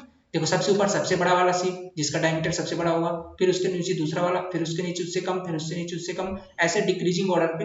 ठीक है, डिक्रीजिंग ऑर्डर पे लगा देते हैं सारी सीव्स को। और सबसे नीचे क्या लगा देते हैं हम, सबसे नीचे सेट कर देते हैं पैन, जिसके अंदर सारी जो सीव होकर के जो भी बचेगा यहाँ पे नीचे चले जाएगा। जो इन सबको सीव को क्रॉस कर जाएगा, जो बहुत महीन होगा, वो कहाँ हो जाएगा, पैन के अंदर इकट्ठा हो जाएगा। ठीक है, एक फिक्स अमाउंट में, मतलब एक फिक्स अमाउंट में अपन सॉइल सैंपल डालते हैं। लाइक अपन ने 500 ग्राम डाला है। ठीक है, 500 ग्राम डाला है, 500 ग्राम डाला, फिर इसको सेक करना स्टार्ट कर दिया। ठीक है, अब देखिएगा इस तरीके से, देखो कुछ सीव लगी हुई नहीं, देखो ये वाली सबसे अधिक डायमीटर वाली होगी, फिर ये उससे कम, ये उससे कम, ये उससे कम, ये ऐसे करके सारी सीव को सेट कर देते हैं। ठीक है, ऐसे करके सारी सीव्स को सेट कर देते हैं। और ये देखो, ये होता है आपका सीव सेकर, इसमें ले जाकर के रख देते हैं, ये मशीन होती है। अब इतने सारे आप कैसे हिलाओगे हाथ से। ठीक है, इसके ऊपर रख देते हैं और मशीन को चालू कर देते हैं और इसको सेव करते रहते हैं 5 मिनट तक। ठीक है, 5 मिनट तक इसको ऐसे सेक कर दो, सेक मशीन चालू कर दो, अपने आप ऐसे प्रॉपर हिलती रहेगी। ठीक है, सेक होता रहेगा आपका। ठीक है, सेक होने के बाद जैसे आपका सेक हो जाए, अब बोलोगे सर ये कितने कितने साइज की सीव होती है, सीव कितने साइज की होती है, तो ये देखो सबसे ऊपर जो होती है वो 80 mm की होती है, 80 mm की, फिर होती है आपकी 20 mm की। ठीक है, फिर होती है आपकी 20 mm की, क्योंकि अपन कोर्स ग्रेन के अंदर जनरली अब ऐसा तो नहीं ना कि बोल्डर का करने वाले हैं। ठीक है, बोल्डर का तो नहीं करने वाले, ग्रेवल का या सैंड का करते हैं। बोल्डर एक कोबल का तो करते नहीं है, और बोल्डर की ग्रेवल की मैक्सिमम साइज 30 mm होती है, तो उसी के हिसाब से अपन सारी सीव्स लेते हैं अपनी। तो 80 mm हो गया, 20 mm ये, उसके बाद फिर आपका 10 mm, 4.7 mm। ठीक है, ये आपका 2 mm, 1 mm, 600 माइक्रोन्स, 425 माइक्रोन। ठीक है, and 212 micron, 150 micron and 75 micron. Okay, और लास्ट में आपका जाता है पैन। चूंकि मैंने यहाँ पे सीव की साइज बताई इसलिए मैंने पैन नहीं बताया। ठीक है, तो ये आपकी टोटल सीव साइज होती है। टोटल जितनी सीव साइज यूज करते हैं अपन, ये सारी है 80, 20, 10, 4.75, 2, 1 माइक्रोन, 1 mm, फिर 600 माइक्रोन, 4.425 माइक्रोन, 212 यानी कि 212 माइक्रोन, 150 माइक्रोन एंड 75 माइक्रोन। ये टोटल सीव साइजेज है। अब आप अपने से क्वेश्चन पूछ सकते हैं कि सर क्या सारी माइक्रो सारी सीव यूज करना जरूरी नहीं, जरूरी नहीं है। मैंने यहाँ पे दिखा दिया टोटल इतनी होती है। Not important for to use all micro sieves. Okay, बिल्कुल भी इंपॉर्टेंट नहीं कि आप सभी सीव्स का इस्तेमाल करें हर बार। ठीक है, अपने को हर बार सारी सीव्स का जो इस्तेमाल नहीं करना होता, कुछ ही सीव्स का अपन यूज करते हैं। ठीक है, सो अब देखिए क्या करते हैं अपन, इन सीव्स का यूज कर लिया, इनके अंदर एक फिक्स अमाउंट में अपन क्या करते हैं, सैंपल डाल देते हैं। ठीक है, अब मैं यहाँ पर थोड़ा सा मैं आपको एक्सप्लेन करना चाहूंगा कि सीव एनालिसिस करते हैं कैसे। यहाँ पे मैं एक टेबल बनाना चाहता हूँ आपके सामने। जैसे अपन ने क्या किया, सारी सीव्स को सेट कर लिया, सबसे नीचे यहाँ पे एक पैन लगा देते हैं। ठीक है, यहाँ पे क्या लगा देते हैं, पैन लगा देते हैं, इनके नीचे एक पैन लगा देते हैं। जो भी बचा कुचा इस पैन के अंदर गिरे। ठीक है, जो भी वहां से बचा कुचा इस पैन के अंदर आकर के गिरे। ओके, और इस तरीके से एक टेबल तैयार करते हैं। ठीक है, एक टेबल तैयार करते हैं और इस टेबल के अंदर सबसे पहले क्या लिखते हैं यहाँ पे, ये सेकंड। ठीक है, फिर आता है आपका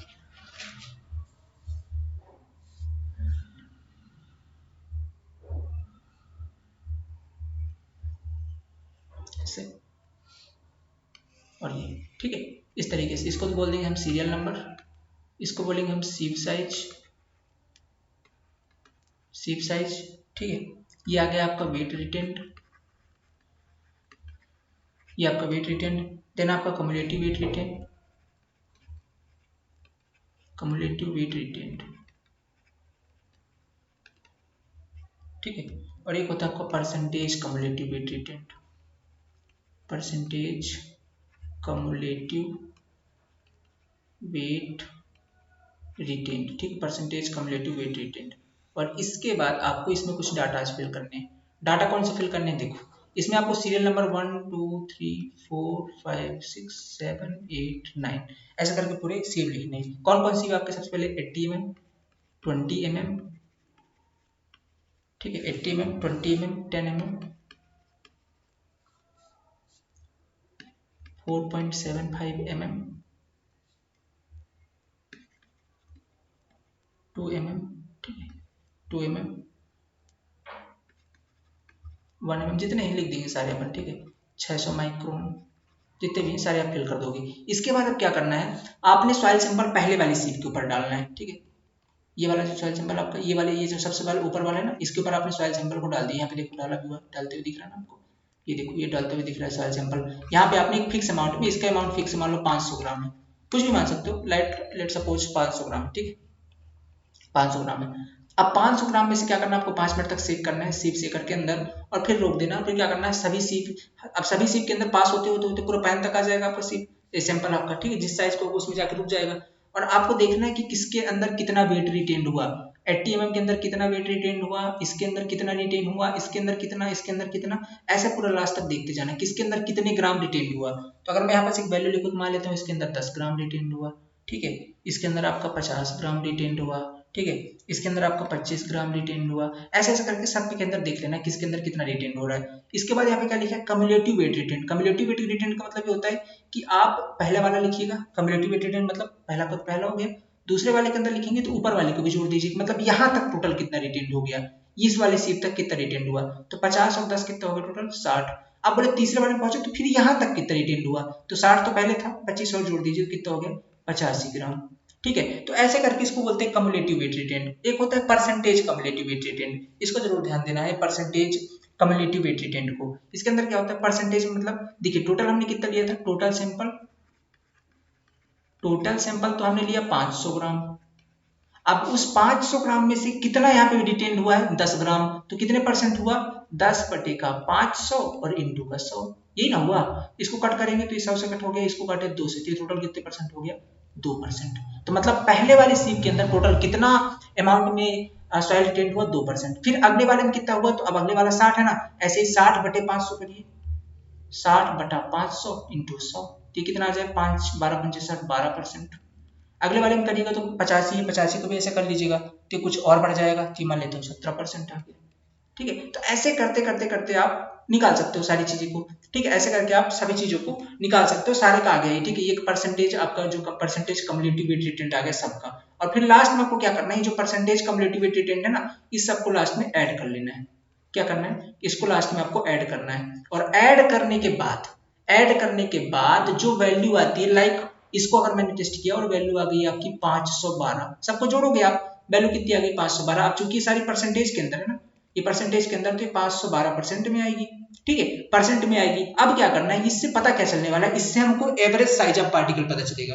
क्या चलेगा, एवरेज साइज ऑफ पार्टिकल, मतलब जिसे अपन फाइनेंस मॉडुलस कहते हैं। ठीक है, ठीक है, आपका 512 आ रहा है ना, 512 आ रहा है, इस 512 को आपको क्या करना है, इस 512 को क्या करना है, 100 से भाग दे दीजिएगा। ठीक है, क्या करिएगा, 100 से भाग दे दीजिएगा। ठीक है, जिसे अपन फाइनेंस मॉडुलस कहते हैं, क्या बोलते हैं, एफएम बोलते हैं ना, एफएम सुना होगा आपने, finance modulus. Finest modulus FM. FM बराबर क्या होता है आपका टोटल, एफएम बराबर होता है total weight retained total percentage wait retained, या इसको अपन ऐसे बोल सकते हैं ना, summation of total percentage wait retained, ठीक है, percentage wait retained out of 100। तो परसेंटेज वेट रिटेन्ड कितना है आपका, ठीक है, परसेंटेज वेट रिटेन्ड कितना है आपका, परसेंटेज वेट रिटेन्ड यहाँ पे लिखता हूँ मैं, परसेंटेज वेट रिटेन्ड तो आपका 512 है, आउट ऑफ कितना 100 हो गया, तो कितना हो गया ये 5.12। ये आपको जो 5.12 का मतलब पता है क्या होता है, 5.12 का मतलब है 5 to 6 या 5 से 6 के बीच में, 5 से 6 के बीच में। तो आपका जो, ठीक है, फाइनेस्ट मॉडुलस क्या बताता है कि जो कंप्लीट सॉइल सैंपल है इसका एवरेज साइज कहाँ पे है।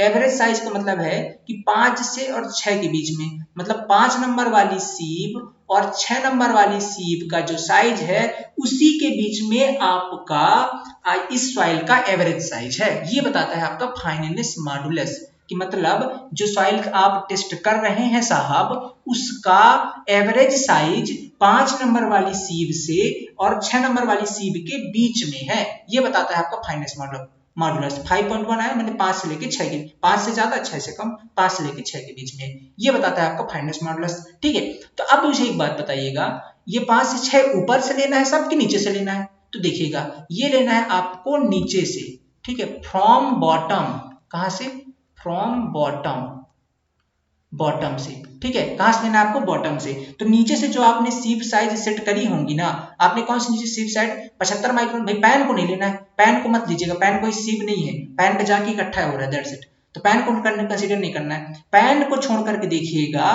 कि कौन कौन सा सीप है। तो पहला सीप तो आपका 75 माइक्रोन वाला है, तो इसको गिन लीजिए। दूसरा सीप आपका 150 वाला, इसको भी गिनिए। तीसरा आपका 212, इसको भी गिनिए। फिर ऊपर चलिएगा, फिर आपका चौथा है 125 वाला और पांचवा है आपका 600 वाला। तो पांचवा तक पहुंच गए, छठवां नंबर आपका 1 माइक्रोन का है, 1 mm का है, तो छठवां नंबर। तो आपने क्या देखा कि 5 से लेकर के 6 के बीच में ना, तो पांचवा नंबर तो आपका 600 माइक्रोन है और छठवां नंबर आपका 1 mm है। तो मतलब ये है कि जो आपका ये सीब है, मतलब ये जो सॉइल सैंपल है, ठीक है, ये जो आपका सॉइल सैंपल है इसकी एवरेज साइज जो है, एवरेज साइज वो कितना है 600 माइक्रोन से लेकर 1 mm तक है। मतलब किसके पीछे, पांचवें और छठवें नंबर की सीप साइज की इक्वल ना। तो कितना पांचवें और छठवें नंबर की सीप साइज 600 माइक्रोन से लेकर 1 mm के बीच में। तो इसका जो एवरेज साइज कितना है 600 माइक्रोन से 1 mm के बीच में है, ये इसका एवरेज साइज है। तो इस तरीके से हम इसका फाइनेस्ट मॉडुलस निकाल लेते हैं और इसे हमको इसकी ग्रेडनेस पता चल ग्रेड इसके इसका ग्रेड पता चल जाता है। ठीक है, फाइनेस्ट मॉडुलस बताता है कि इसका एवरेज साइज कितना है और एवरेज साइज हमको पता चल गई कि इसका पूरा एवरेज साइज पार्टिकल का इतना है। ठीक है, तो ये होता है आपका ग्रेन साइज एनालिसिस या सीव एनालिसिस किसका, कोर्स ग्रेन्ड सॉइल का। ठीक है, ये होता है आपका कोर्स ग्रेन्ड सॉइल का। ठीक,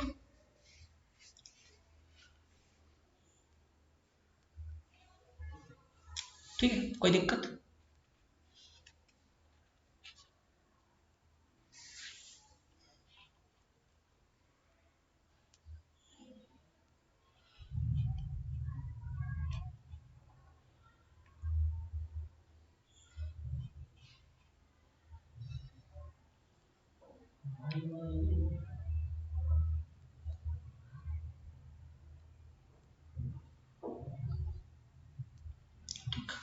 चलिए कंटिन्यू करते हैं आगे। ठीक है, आगे इसे कंटिन्यू करते हैं।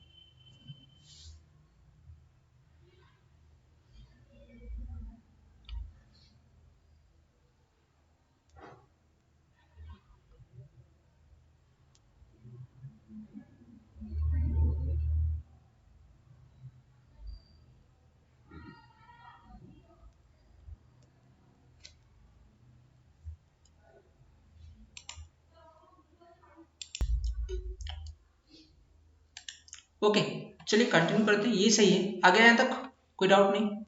ये आपका जैसे 5.12 आया तो मतलब पांचवें से लेकर के छठवें के बीच में। ठीक है, इस तरीके से। अभी जो मैंने जो आपने मैंने डाटा लिया ऐसा मत मानिए कोई डाटा डिजिट है, ये आपको आपकी वैल्यू अलग आएगी।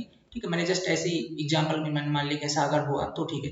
ठीक है, तो जो 512 है ये जस्ट एक एग्जांपल है। ठीक है, इसको आप रिजिड वैल्यू ना मानिए, आप मेथड पे ध्यान दीजिएगा। ठीक है, कुछ लोग बोल सकते हैं सर इतनी वैल्यू नहीं, तो मेथड पे आपको समझना है कि मेथड ये चीज है। ठीक है, just second.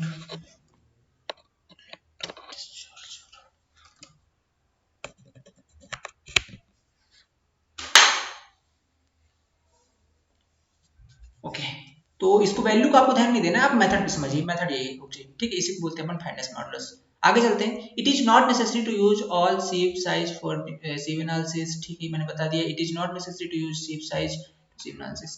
Various sieve size are stepped over from with decreasing. ये सारे जो मैंने आपको स्टेप बताया ना, वही सारे स्टेप यहाँ पास आपको लिखे हुए हैं, जो मैंने समझा दिया कि आपको बढ़ते नीचे क्रम पे लिखना है, घटते क्रम पे, ठीक है। ये अपना फाइनेंस मॉडुलस होता है। Cumulative percentage bit retained on specific sieve out of 100, जो जैसे हर सभी सीव के अंदर जो रिटेंड है उसका परसेंटेज, उसी को 100 से डिवाइड करेंगे, अपना फाइनेंस मॉडुलस होता है, ठीक है। इस तरीके से इनको देख लेना है। अब इसमें एक इंपॉर्टेंट पॉइंट है जो आपको याद रखना है, ये सीव वही चीज बनी हुई है जो वहां पर अपन समझा दी, ठीक है, और ये सीव का साइज भी वही चीज दिया हुआ है। ये इंपॉर्टेंट पॉइंट है। यहाँ पे इंपॉर्टेंट पॉइंट ये है कि अलग अलग मटेरियल का अलग अलग प्रकार का फाइनेंस मॉडुलस होता है, ठीक है। अब चूंकि हम पढ़ रहे हैं क्या, कोर्स एग्रीगेट या कोई सॉरी कोर्स सॉइल पढ़ रहे हैं ना, कोर्स ग्रेन सॉइल का पढ़ रहे हैं, ठीक है, कोर्स ग्रेन सॉइल का पढ़ रहे हैं। तो कोर्स ग्रेन सॉइल में क्या आएगा, आपका सैंड आता है जनरली, ठीक है, सैंड की बात आती है। तो सैंड के अंदर देखेंगे फाइन सैंड, मीडियम सैंड और कोर्स सैंड। सैंड को भी अपन तीन तरीके से क्लासिफाई करते हैं, ये बेहद इंपॉर्टेंट है, इसको आप वीआईपी पॉइंट करके नोट कर लीजिए, क्योंकि क्वेश्चन यहाँ से पूछता है। तो फाइन ग्रेन सॉइल का क्या है, फाइन ग्रेन सॉइल का जो आपका फाइनेंस मॉडुलस होता है वो कितना होता है, 2.2 से लेकर के 2.6 तक। ये किसका होता है, फाइन ग्रेन सॉइल का। मीडियम सैंड का सॉरी फाइन सैंड का, ठीक है, फाइन सैंड का 2.2 से लेकर 2.6 तक, मीडियम सैंड का आपका 2.6 से लेकर के 2.9 तक, एंड कोर्स सैंड का आपका 2.9 से लेकर के 3.2 तक होता है, ठीक है। ये बात भी आपको याद रखनी है, इनकी वैल्यू, ये फाइनेंस मॉडुलस की वैल्यू है। इसका मतलब अब आप समझ चुके हैं, आई थिंक कोई डाउट नहीं बचेगा, ठीक है। 2.2 से लेकर के 2.6 तक की वैल्यू होती है फाइन सैंड की। ऑलमोस्ट अगर देखें कि सैंड कहाँ तक होता है, तो 2.2 से ले सकते हो आप कहाँ तक, 3.2 तक, मतलब 2 से लेकर के 3 के बीच में जो साइज होगी सीव की, वो जनरली होती है आपके इसके एवरेज साइज, ठीक है। तो ये होती है आपके सैंड की साइजेज। यहाँ तक कोई दिक्कत नहीं ना आपको, आगे कंटिन्यू करें हम, ठीक है। ये वैल्यू आप लोग बस याद रखिएगा, फाइन सैंड के लिए फाइनेंस मॉडुलस इतना, मीडियम सैंड के लिए इतना, और कोर्स सैंड के लिए इतना होता है, ओके। अगले पॉइंट पे चलते हैं, और अगला पॉइंट है हमारा,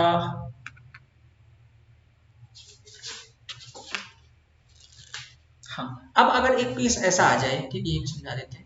अब एक केस ऐसा आ जाए कि दो सॉइल है, ठीक है, दो अलग अलग सॉइल है, ठीक है, दो अलग अलग सॉइल सैंपल है, कुछ ऐसा, ठीक है। एक सॉइल सैंपल आपका एक नंबर वाला ये, और ये दूसरा सॉइल सैंपल है, ठीक है, ये जो है आपका ये दूसरा सॉइल सैंपल है, ठीक है, ये एक नंबर सॉइल सैंपल, ये दो नंबर, ठीक है। और इसका जो फाइनेंस मॉडुलस है, ये मान लेता हूँ मैं एफ M1 है, फाइनेंस मॉडुलस को FM से दिखा दिए, और एक नंबर सॉइल का इसलिए M बोल दिए। इसका फाइनेंस मॉडुलस मान लेते हैं 2 FM2, ठीक है। अब क्या किया गया, दोनों प्रकार की सॉइल को मिला दिया गया है। क्या कर दिया गया, दोनों सॉइल, यहाँ से भी सॉइल ले आई, यहाँ से भी सॉइल ले आई, और इसको एक बार मैच कर दिया गया, ये एक सॉइल बनी, ये दोनों के मिलने से बनी हुई है, ठीक है। किसके मिलने से, एक तो आपका ये एक नंबर वाली सॉइल, और एक आपकी दूसरी वाली सॉइल, इन दोनों के मिलाने से जो सॉइल बनी है वो आपकी ये वाली है, ठीक है, ये वाली सॉइल आपकी, दोनों को मिला दिया अपन ने, ठीक है, तो ये सॉइल आपकी बन गई। अब इस सॉइल का फाइनेंस मॉडुलस क्या होगा, ये इंपॉर्टेंट पॉइंट, इसे कैसे ज्ञात करेंगे साहब, ये बता दीजिए आप। तो देखिए, कुछ नहीं करना है, इसका एफएम अगर आपको निकालना है तो सिंपल होता है आपका रूट ओवर एफएम, ठीक है, root over FM1 into FM2, ठीक है, ये होता है आपका root over FM1 into FM2, ठीक है, ये होता है। इस तरीके से आप इसे क्लासीफाई कर सकते हैं, इस पॉइंट को भी ध्यान रखिएगा, क्वेश्चन कभी कभी पूछ लेता है, याद रखना है, ठीक है। अब अगला पॉइंट है हमारा पार्टिकल साइज डिस्ट्रीब्यूशन कर्व, ठीक है। पार्टिकल साइज तो आपने पढ़ लिया, इसको कर्व के अंदर किस तरीके से शो करते हैं, ठीक है, कर्व के अंदर किस तरीके से शो करते हैं, देखिए बनाते हैं अपन, हेडिंग डालिएगा आप लोग, पार्टिकल साइज डिस्ट्रीब्यूशन कर्व। आप लोग कंफ्यूज बिल्कुल मत होइएगा, पार्टिकल साइज बोले या अपन ग्रेन साइज बोले, इसको अपन जीएसडी कर्व भी बोलते हैं, ग्रेन साइज डिस्ट्रीब्यूशन कर्व, या पीएसडी कर्व भी बोलते हैं, पार्टिकल साइज डिस्ट्रीब्यूशन कर्व, ठीक है। तो या तो इसको अपन पार्टिकल साइज डिस्ट्रीब्यूशन कर्व बोल सकते हैं, या इसको हम grain size distribution curve curve बोल सकते हैं, ठीक है, या कि हम इसको ग्रेन साइज डिस्ट्रीब्यूशन कर्व बोल सकते हैं, दोनों सेम चीजें हैं, इन पे आपको डाउट नहीं करना है। ठीक है, क्या होती है कर्व हमेशा दो एक्सिस पे बनाया जाता है, ये बात आपको पता है। ठीक है, कर्व किसी का भी बनाया जाएगा हमेशा दो एक्सिस पर ही बनाया जाएगा। ठीक है, एक तो आपकी एक्स एक्सिस होगी, दूसरी आपकी वाई एक्सिस होगी। ठीक है, एक एक्स एक्सिस दूसरी आपकी वाई एक्सिस होगी। एक्स एक्सिस पर यहाँ पे हम शो करते हैं, यहाँ पे हम शो करते हैं सीव साइज, क्या शो करते हैं, ठीक है, यहाँ पे हम शो करते हैं अपनी सीव साइज। ठीक है, सीव साइजेस। ठीक है, सीव साइज यहाँ पे शो करते हैं, स्पेलिंग इसकी मिस्टेक है,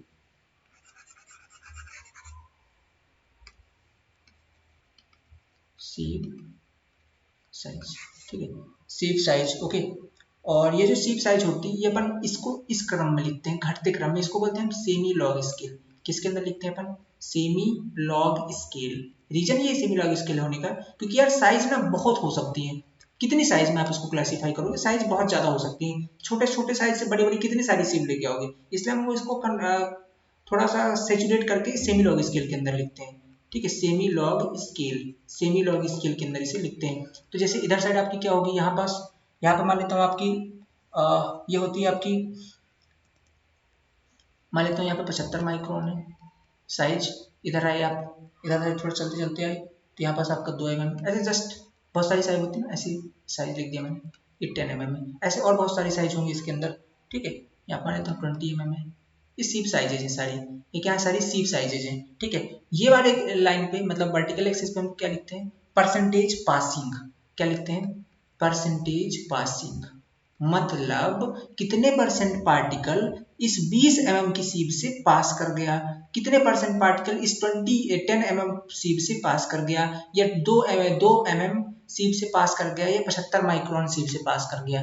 ये कहलाता है आपका, ये कहलाता है आपका परसेंटेज पासिंग। ये क्या कहलाता है, परसेंटेज पासिंग। इसको हम ऐसे लिख सकते हैं कि 10% या 20% या 30% या 40%, ऐसे करके परसेंटेज, क्योंकि परसेंटेज की लिमिट है, परसेंटेज जा कहाँ तक जाएगा, 100 तक जाएगा, यहाँ पे 100% होगा। ठीक है, ऐसे करके परसेंटेज तो लिमिट है ना, अब 100% तो एक ही सीट से पास नहीं होगा क्योंकि अलग अलग साइज है, इसलिए 10 15 20 हो गए, तो इसकी लिमिट इसलिए अपन ने इसको किसके अंदर दिखाया है, अरिथमेटिक स्केल के अंदर दिखाया है, अरिथमेटिक स्केल, अरिथमेटिक स्केल के अंदर, क्योंकि इसकी लिमिट है 100% तक ही जाएगा, सीट की कोई लिमिट नहीं, कितनी साइजेस हो सकती है, बहुत छोटी छोटी बड़ी से बड़ी तक, इसलिए हम लोगों ने इसको सेमी लॉग स्केल के अंदर दिखाया है। ठीक है, सेमी लॉग स्केल के अंदर दिखाया है। ओके, अब देखिए ये कुछ इस तरीके का कर्व बनता है, एकदम स्ट्रेट लाइन है, कुछ ऐसे बनता है। ठीक है, इस तरीके का बनता है, ऐसे करके ये आपका कर्व बनता हुआ दिखाई देता है। इसको अगर मैं दूसरे तरीके से बनाऊं तो ऐसे बना सकते हैं अपन यहाँ पे। ठीक है, इसको हम ऐसे बना सकते हैं, यहाँ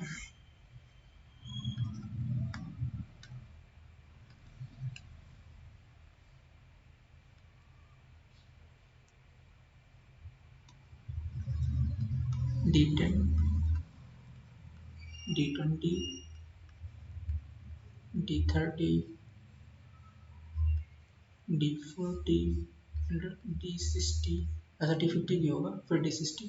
ठीक है, तो ऐसे करके कर सकते हैं। यहाँ पर तो आपको परसेंटेज पासिंग शो हो रहा है, परसेंटेज पासिंग इधर की तरफ 10%, ठीक है, 20%, 30, 40, ऐसे करके ऊपर की ओर बढ़ता जाएगा। ठीक है, अब आपको क्या करना है, जैसे मान लेते हैं कि जो 10% पार्टिकल है वो डी डी किससे पास हुए हैं, D10 से, तो यहाँ तक जाएंगे। ठीक है, 20% पार्टिकल,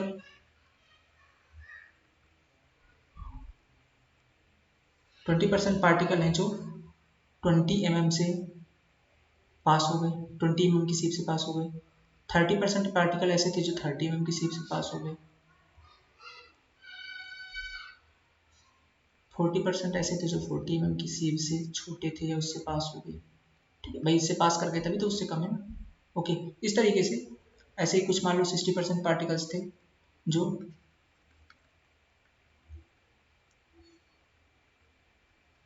60 mm से छोटे थे या इससे पास कर गए। ठीक है, इस तरीके से। अब इसको मिलाते हुए एक लाइन ड्रॉ करनी है आपको। ठीक है, ये आपका कर्व शो करेगी इस तरीके से।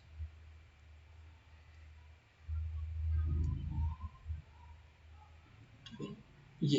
ओके, तो ये जो लाइन होती है ना आपकी, ये जो लाइन होती है, इसी लाइन को हम बोलते हैं जीएसटी कर्व। ये जो कंप्लीट बना हुआ है इसे बोलते हैं क्या, जीएसटी कर्व। ठीक है, ये जो बना हुआ है क्या बोलते हैं इसको, जीएसटी कर्व। और इधर की तरफ हमने क्या शो किया हुआ है, ये आपकी है सीव। ठीक है, ये हमारी क्या है, सीव साइजेज। ठीक है, sieve sizes. Okay, sieve sizes. ठीक है, ये आपकी क्या दी हुई इधर, सीव, ये आई थिंक ये, ठीक है, सीव साइजेज। ओके, तो ओके, तो ये होता है आपका जीएसटी कर्व। ये आपका जीएसटी कर्व होता है। यहाँ से हमको ये चीज पता चल जाती है एक्चुअली में, ठीक है, हमको ये चीज पता चल जाती है कि कौन से साइज का पार्टिकल कितना डायमीटर से कितना पास हुआ है। जैसे मैं अगर बात करता हूँ कि यहाँ पर जो D60 लिखा हुआ है, इस D60 का मतलब ये है कि इस पूरे सॉइल सैंपल के अंदर, इस पूरे सॉइल सैंपल के अंदर 60% ऐसा पार्टिकल है। ठीक है, 60% एक ऐसा पार्टिकल है जो इस सीव से पास हो गया या इससे छोटा है, इस सीव साइज से छोटा है। ठीक है, इस सीव साइज से छोटा है, मतलब 60% पार्टिकल इस D60 से छोटा है जो इससे पास हो गया है। ठीक है, ठीक है, वाई वेट देखते हैं अपन, ये कैसे देखते हैं, बाई वेट। वेट में अगर देखते हैं तो 60% ऐसा पार्टिकल है जो ये D60 वाला सीव है ना, इससे छोटा है, ये तभी तो इससे पास हो गया ना भाई, छोटी चीज उससे छोटा या बराबर बोल सकते हो, बराबर भी पास हो जाता है। ठीक है, तो 60% टोटल वेट के अंदर 60% एक ऐसा पार्टिकल है, 60% ऐसा पार्टिकल प्रेजेंट है, जो ऐसे पार्टिकल प्रेजेंट है जो इस सीव साइज से छोटे हैं या इक्वल हैं, जो इससे पास हो गए हैं। इस साइज को बोलते हैं अपन D60। ठीक है, इसको क्या बोलते हैं, D60 बोलते हैं। ओके, और जैसे और अगर देखें अपन, ठीक है, और जैसे अपन देखें कि ठीक है, और जैसे देखें अपन D10 के बारे में, किसके बारे में, D10। D10 को एक चीज और याद रखना है, क्वेश्चन में बहुत पूछा जाता है। ठीक है, क्वेश्चन में बहुत पूछा जाता है कि डी इफेक्टिव साइज किसको बोलते हैं, तो D10 को इफेक्टिव साइज बोला जाता है। क्या बोला जाता है, D10 को हम इफेक्टिव साइज भी कहते हैं। ये बात भी आपको याद रखनी है, और याद रखनी है इसे, इसे तो आप माइंड में अच्छे से बैठा लो। पूछे इफेक्टिव साइज क्या होता है सॉइल का, तो D10 होता है। इफेक्टिव साइज क्या होता है, तो D10 होता है। इफेक्टिव साइज क्या होता है, तो D10 होता है, याद रखना है इसको। ठीक है, इफेक्टिव साइज क्या होता है, तो D10 होता है। ओके, इफेक्टिव साइज D10 याद रखना है बहुत अच्छे से। ओके, D10 आपका इफेक्टिव साइज है। तो इस D10 का मतलब क्या होता है ये समझना जरूरी है। D10 का मतलब ये होता है कि ये सॉइल का एक एवरेज साइज बोल सकते हो इसको, सॉइल का एक एवरेज साइज है। D10 एक ऐसा साइज है, ठीक है, D10 एक ऐसा साइज बोल सकते हो कि यह इस साइज का जो सॉइल है, ऐसे मैं यहाँ पे थोड़ा सा अच्छे देसी तरीके से समझाता हूँ। बहुत सारे लोगों की डाउट रहता है, क्लियर नहीं हो पाता कभी कि D10 को अपन इफेक्टिव साइज बोलते हैं, क्यों बोलते हैं ये नहीं पता। ठीक है, तो देखो यहाँ पे इस साइज के, देखो समझो, इस साइज के जो पार्टिकल है, इस साइज के जो पार्टिकल्स हैं, ठीक है, इस साइज के जो पार्टिकल्स हैं उसमें, ठीक है, उनसे, ठीक है, इस साइज के पार्टिकल, ठीक है, इस साइज के पार्टिकल्स, कैसे एक्सप्लेन करूँ इसको, हाँ ये सही है। इस साइज के जो पार्टिकल हैं, इस साइज के पार्टिकल जिस सॉइल में प्रेजेंट हैं वो सेम, उसका सेम, ठीक है, उसका, ऐसे लिखते हैं उसको, उसका सेम, ठीक है, उसका सेम इफेक्ट होगा जो नेचुरल सॉइल का है, जो नेचुरल सॉइल का है। तो ऐसा कह सकते हो कि जो बिहेवियर नेचुरल सॉइल का होता है वही बिहेवियर दिखाता है आपका ये इफेक्टिव साइज का सॉइल। ठीक है, इफेक्टिव साइज का सॉइल। तो अगर हमको पता चल गया कि यार इफेक्टिव साइज का सॉइल ये है, तो हम ऐसा आंकड़ा लगा लेते हैं कि जो नेचुरल सॉइल है ना वो भी एज इट इज ऐसा ही बिहेवियर करेगी। किस केस में, किस केस में ऐसा बिहेवियर करेगी, तो ये जनरली बिहेवियर बेस ये होती है आपकी सीपेज के केस में। किसके केस में देखते हैं अपन, ये सीपेज के केस में। ठीक है, किसके केस में सेम बिहेवियर दिखाएगी, सीपेज के केस में। ऐसा नहीं कि डेंसिटी वाइज भी आप देखने लग जाओ तो सेम बिहेवियर होगा, या स्ट्रेंथ वाइज भी सेम बिहेवियर, ऐसा नहीं है। स्ट्रेंथ वाइज वैलिड नहीं होगा, ये बात आप अच्छे से नोट कर लीजिए।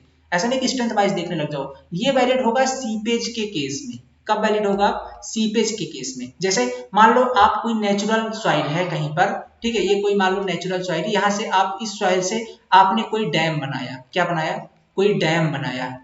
किससे सॉइल से बनाया? नेचुरल सॉइल, जमीन से आपने एक्सकवेट करके कोई अर्दन डैम बनाया, कोई मिट्टी का डैम बनाया। अब इससे तो सीपेज होना तय है भाई, मिट्टी के डैम सीपेज होगा। तो जो सीपेज होगा, अगर आप अगले केस में इस इफेक्टिव साइज वाले सॉइल से डैम बनाते हो तो भी उतना ही होगा। मतलब नेचुरल सॉइल से जो सीपेज होगा वो उतना ही होगा जितना आपका D10 वाली सॉइल से होगा, इसलिए इसको इफेक्टिव साइज कहते हैं। इसका बिहेवियर एज इट इज मिलता जुलता होता है नेचुरल सॉइल से, ठीक है। किस केस में? ये सीपेज के केस में, ठीक है, सीपेज के केस में। स्ट्रेंथ में वैलिड नहीं होता, ये बात याद रखिए, स्ट्रेंथ में वैलिड नहीं होगा। नोट कर लो इस पॉइंट को, स्ट्रेंथ में वैलिड नहीं होगा, ठीक है, स्ट्रेंथ डेंसिटी में वैलिड नहीं होगा। ओके, तो ये बात याद रखनी। तो क्वेश्चन पूछेगा कि इफेक्टिव साइज क्या है, तो बोलोगे भैया आप इफेक्टिव साइज मतलब D10। D10 क्या आपका इफेक्टिव साइज है। पूछे D60 का मतलब क्या है? D60 का मतलब ये है कि इस डायमीटर, ये जो D60 है ना, इस डायमीटर से जो आपकी सॉइल है, इस डायमीटर से 60% कम पार्टिकल प्रेजेंट है। मतलब इस साइज से 60% पार्टिकल टोटल सॉइल सैंपल में या तो उसके बराबर प्रेजेंट है।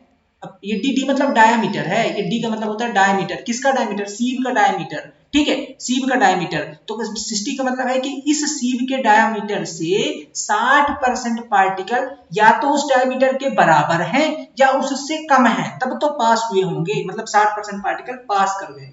समझ गए ना? डी माने डायामीटर और 60% है, 60 मतलब 60% पार्टिकल पास कर गया। ऐसे डी का मतलब डायमीटर 10% पार्टिकल से, ठीक है। ये होता है D60 D30 इनका मतलब, ठीक है, याद रखिएगा माइंड में। बहुत लोग को डाउट रहता है D60 मतलब क्या होता है। डी मतलब डायामीटर, और इस डायामीटर से जो सीव के साइज है, मतलब इससे 60% पार्टिकल छोटे ही हैं जो पास कर गए हैं, बाकी सारे बड़े हैं, 40% बड़े हैं, 60% छोटे थे जो पास कर गए हैं, ठीक है। ये होता है D60 का मतलब। D10 का इफेक्टिव साइज मैंने समझा दिया क्या होता है।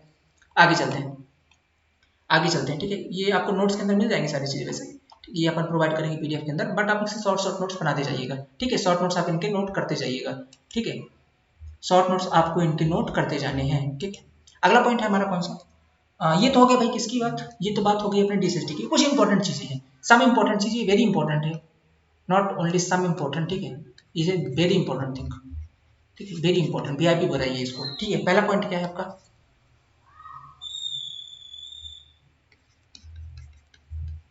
सम, हेडिंग डालिएगा, सम इंपॉर्टेंट शेप पैरामीटर, ठीक है, सम इंपॉर्टेंट शेप पैरामीटर्स, ठीक है। सम इंपॉर्टेंट शेप पैरामीटर्स कौन कौन से हैं? पहला तो आपका है कोएफिशिएंट, कोएफिशिएंट ऑफ, ठीक है, कोएफिशिएंट ऑफ यूनिफॉर्मिटी, यूनिफॉर्मिटी, इसको अपन बोलते हैं C और U, क्या बोलते हैं? CU बोलते हैं। ये CU को बहुत अच्छे से याद रखना है। CU बराबर होता है आपका D60 बटे का D10। अब पूरे चैप्टर के अंदर मैं बोलूं कि सबसे ज्यादा इंपॉर्टेंट टॉपिक क्या है आपका, जिससे क्वेश्चन तुरंत बनेगा। अगर क्वेश्चन थोड़ा सा इजी आए लेवल, तो पहले पूछेगा कि इफेक्टिव साइज क्या होता है, तो D10 बताना है। और दूसरा पूछ लेगा कि CU बराबर क्या होता है, जिसको कोएफिशिएंट ऑफ यूनिफॉर्मिटी बोलते हैं, ये D60 बटे का D10 होता है। बहुत हल्का क्वेश्चन देना होगा तो ऐसे ही पूछेगा, तो याद रखना है इसको, छोड़ना तो बिल्कुल भी नहीं, ठीक है। ये तो बहुत हल्के हल्के क्वेश्चन है, ये तो याद होने ही चाहिए, ठीक है। दूसरा पूछ लीजिएगा, दूसरा आपसे क्या पूछ लेगा इसमें? कोएफिशिएंट ऑफ कर्वेचर, ठीक है, कोएफिशिएंट ऑफ कर्वेचर, ये क्या होता है? कोएफिशिएंट ऑफ कर्वेचर, तो इसको डिनोट करते हैं हम C से। किसे? कोएफिशिएंट माने C और कर्वेचर मतलब भी C, तो कोएफिशिएंट ऑफ कर्वेचर को डिनोट करते हैं C से, और ये होता है आपका D30 का होल स्क्वायर बटा D60 इंटू D10, ठीक है। ये होता है आपका कोएफिशिएंट ऑफ कर्वेचर। क्या होता है?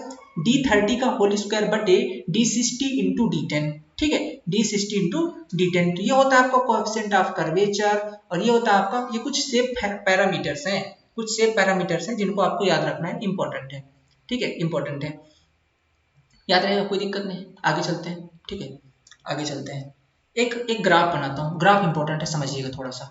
ग्राफ के माध्यम से अगर क्वेश्चन आता है, थोड़ा सा अगर हाई लेवल आ गया, तो अपन क्या तैयार होकर जाएंगे इस चैप्टर के लिए स्पेशली, कि अगर इससे क्वेश्चन आते हैं डेप्थ में तो बनने चाहिए, ठीक है। क्वेश्चन क्या है, टॉपिक क्या है इसका? PST curve, PST curve in different soil, ठीक है, PST curve in different soil,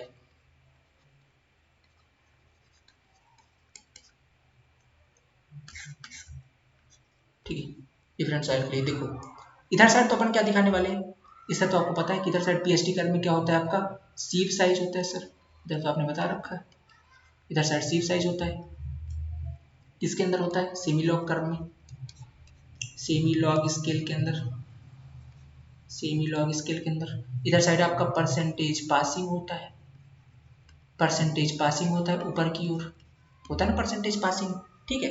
अब देखिएगा, समझिएगा, मैं यहाँ पे अलग अलग कलर से कुछ चीज़ें ड्रॉ करूंगा, ठीक है। चलो यहाँ पे मैं थोड़ा सा सीप साइज दिखा देता हूँ, यहाँ पे मान लेता हूँ 50 माइक्रोन है, और यहाँ पे मान लेता हूँ आपका 1 mm का कोई सीप साइज है, ठीक है।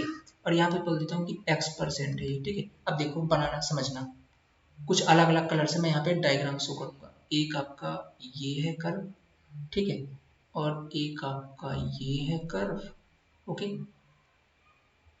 एंड ठीक है, एक और मैं कुछ बना देता हूँ ये, ठीक है, जस्ट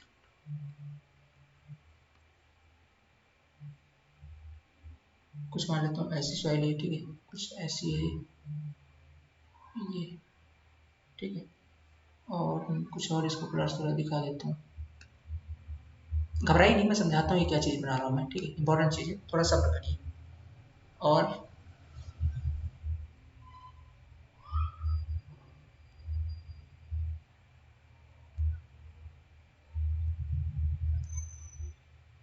ये हो गया, ठीक है, और एक और बना देता हूँ मैं ऐसे,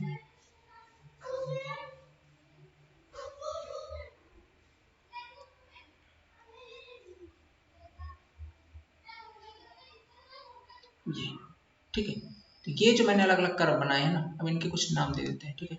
पहला वाला कर्व जो है इसका नाम ए है, दूसरे वाले का नाम बी है, ठीक है, दूसरे वाले का नाम क्या आपका बी है, तीसरे वाले का नाम सी, और इसको बोल देते हैं हम क्या, ये इसको बोल देते हैं हम, ये जो है ये वाले को बोल देते हैं डी, और इसको बोल देते हैं हम क्या, ई। ये आपने टोटल 5 कर्व बना दिए। अब इनके नाम इंपॉर्टेंट है कि अगर वो एक सिंगल कर्व बना के दे दिया तो आप कैसे पहचानेंगे कि कौन सी सॉइल है ये हमको पता होना चाहिए अगर ऐसे कर्व में आता है तो जैसे पहला पूछ लिया, पहला कर्व आपका ये वाला, अब आप देख रहे हैं इसके अंदर आपको हर टाइप के पार्टिकल दिखाई दे रहे हैं।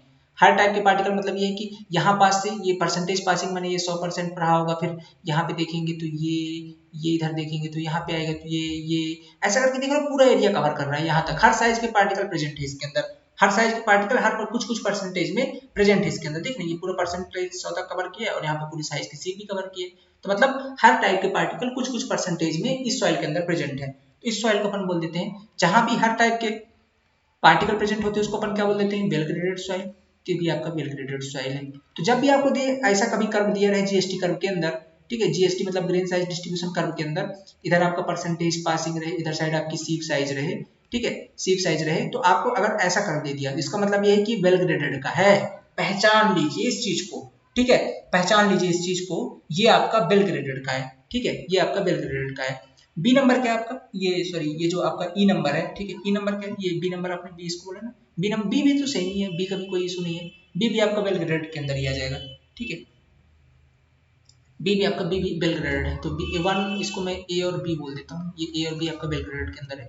अगर मैं सेकंड देखता हूँ, सेकंड आपको कौन सा है, सी को देखते हैं, ये सी क्या है आपका, सी को देखो, सी क्या है, ये देखो, ये पहली चीज तो क्या है कि ये सीप साइज देखो आप, सीप साइज में क्या 1 mm से कम की तरफ है, ठीक है, 1 mm मतलब ये लगभग 75 माइक्रोन, ये यहाँ पे कुछ एरिया 75 माइक्रोन की तरफ है ना, यहाँ तक 75 माइक्रोन ही होगा, फिर इधर एक mm गया, फिर इधर से 2, फिर 4.2 आएगा, तो लगभग ये 75 माइक्रोन, मतलब ये किसके अंदर आ रहा है, फाइन ग्रेड के अंदर आ रहा है। अंदाजा लगाइए कि यहाँ पे मान लो 75 माइक्रोन लिखा हुआ है, ये लो, अब देखो ये 75 माइक्रोन के कम की ओर ही है, इधर ही है इसका एरिया, और एक ही तरफ है, ठीक है, मतलब ये सिर्फ एक ही परसेंटेज में ऐसे बिखरा हुआ नहीं है, एक ही परसेंट है इसके अंदर प्रेजेंट, ठीक है, एक ही परसेंट मतलब एक ही साइज का अलग अलग परसेंटेज में प्रेजेंट है, ठीक है, एक ही साइज का, देखो यहाँ पे 75 माइक्रोन है, 75 से 50 के बीच में, ठीक है, तो इसको क्या बोलेंगे अपन, इसको कहेंगे हम यूनिफॉर्मली या पुअरली ग्रेडेड, एक ही साइज के जब पार्टिकल प्रेजेंट होते हैं ना तो इसको अपन यूनिफॉर्मली या पुअरली ग्रेडेड बोलते हैं, तो ये आपका यूनिफॉर्मली,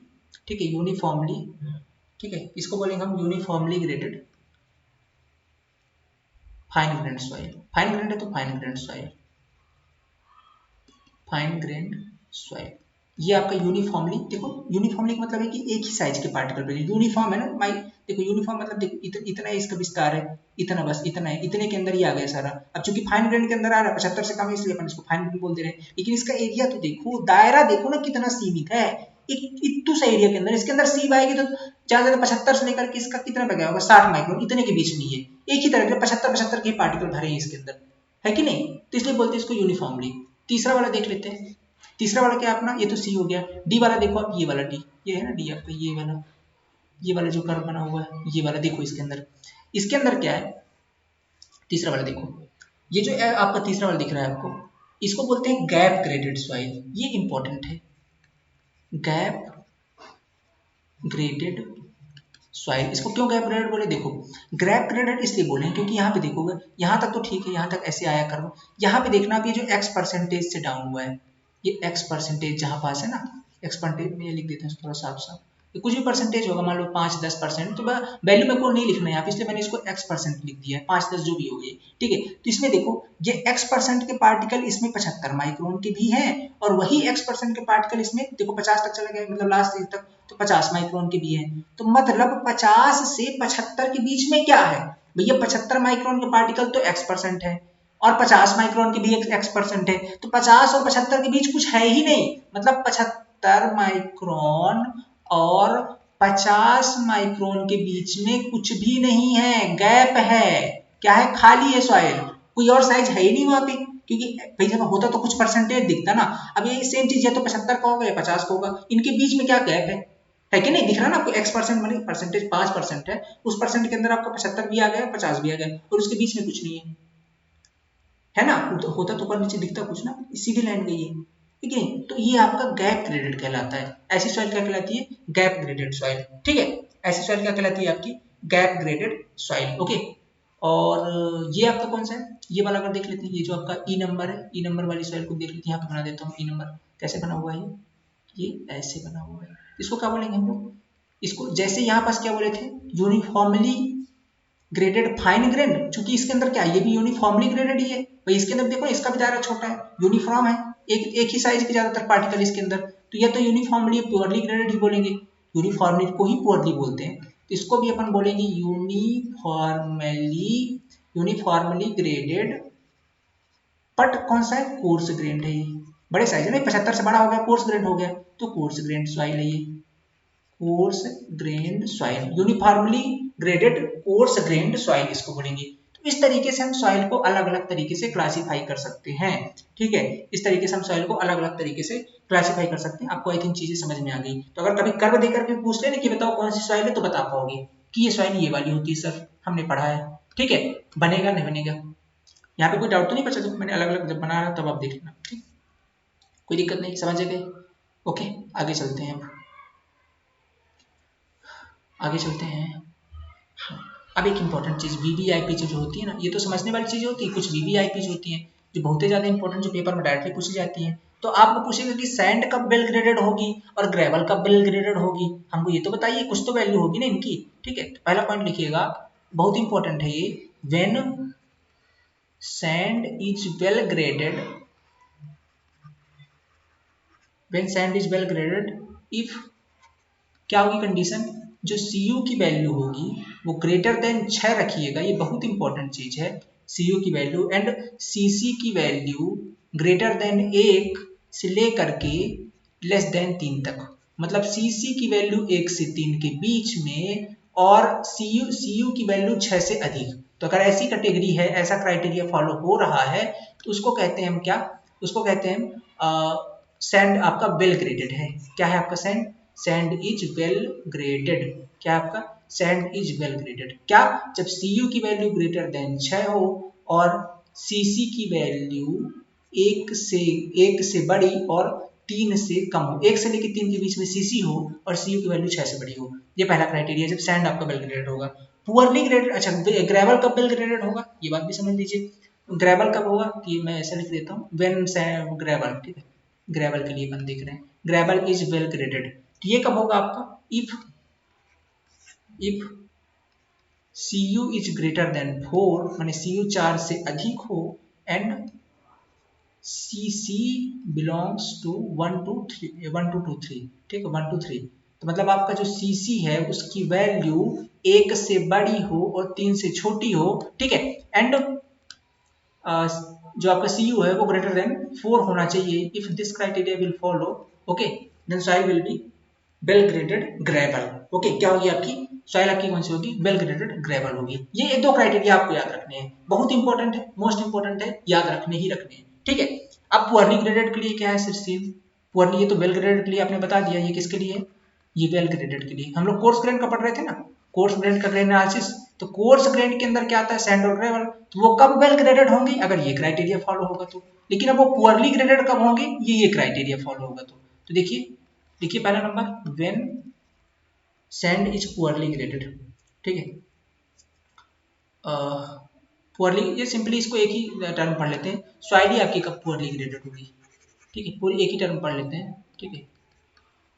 व्हेन सॉइल, ठीक है, व्हेन सॉइल, ठीक है, when soil is poorly graded, if, अगर क्या हो कंडीशन, जो CU की वैल्यू है वो लेस देन 2 हो जाए। माने CU क्या होता है, d60/d10 होता है, ये देखो लिखा हुआ d60/d10। तो ये इसकी वैल्यू अगर 2 से कम हो जाए, 2 से कम हो जाए तो वो आपका क्या कहलाएगा, वो आपकी जो सॉइल पुअरली ग्रेडेड होगी, ठीक है। मोस्टली पुअरली ग्रेडेड सॉइल के लिए जो CU की वैल्यू वो 1 होती है। मोस्टली अगर इस केस में देखा जाए तो CU की वैल्यू कितनी होती है, 1 होती है, ठीक है, 1 होती है। तो ये इंपॉर्टेंट कॉन्सेप्ट था, ठीक है, ये इंपॉर्टेंट कॉन्सेप्ट था, आई थिंक आपको याद होगा। सेम चीज़ यहाँ पर भी लिखी हुई है, पढ़ सकते हैं आप, ठीक है, टाइपिंग पर भी मिल जाएगी, मैंने भी लिख के समझा दिया, ठीक है। ये चीज़ यहाँ पर भी आपको लिखी हुई मिलेगी, ठीक है। और कोई इंपॉर्टेंट चीज़ इसके अंदर, तो ये चीज़ें थी, ठीक है। तो यहाँ से आपका कोर्स ग्रेन सॉइल का ग्रेन साइज एनालिसिस कंप्लीट हो गया, ठीक है। यहाँ से आपका कोर्स ग्रेन सॉइल का, ठीक है, कोर्स ग्रेन सॉइल का ग्रेन साइज एनालिसिस कंप्लीट हो गया। अब बात आती है सर फाइन ग्रेन सॉइल का क्या है ना, सब कुछ तो सही है, अब फाइन ग्रेन सॉइल का, ठीक है। तो हमारा नेक्स्ट टॉपिक है, ठीक है, नेक्स्ट टॉपिक है, ठीक है, नेक्स्ट टॉपिक है particle size, particle size analysis of fine grained soil, ठीक है। फाइन ग्रेन्ड सॉइल का पार्टिकल साइज एनालिसिस कैसे करते हैं, by sedimentation method, by sedimentation method, ठीक है। अभी सेडिमेंटेशन मेथड कितने प्रकार के होते हैं, 2 प्रकार के। एक होता है आपका पीपेड मेथड, ठीक है, एक क्या होता है आपका, एक होता है आपका पीपेट मेथड, ठीक है, पीपेट मेथड, और दूसरा होता है आपका हाइड्रोमीटर मेथड, हाइड्रोमीटर मेथड। ये 2 मेथड है जिनको हमको पढ़ना है, पीपेट मेथड और हाइड्रोमीटर मेथड, ठीक है, पीपेट मेथड और हाइड्रोमीटर मेथड।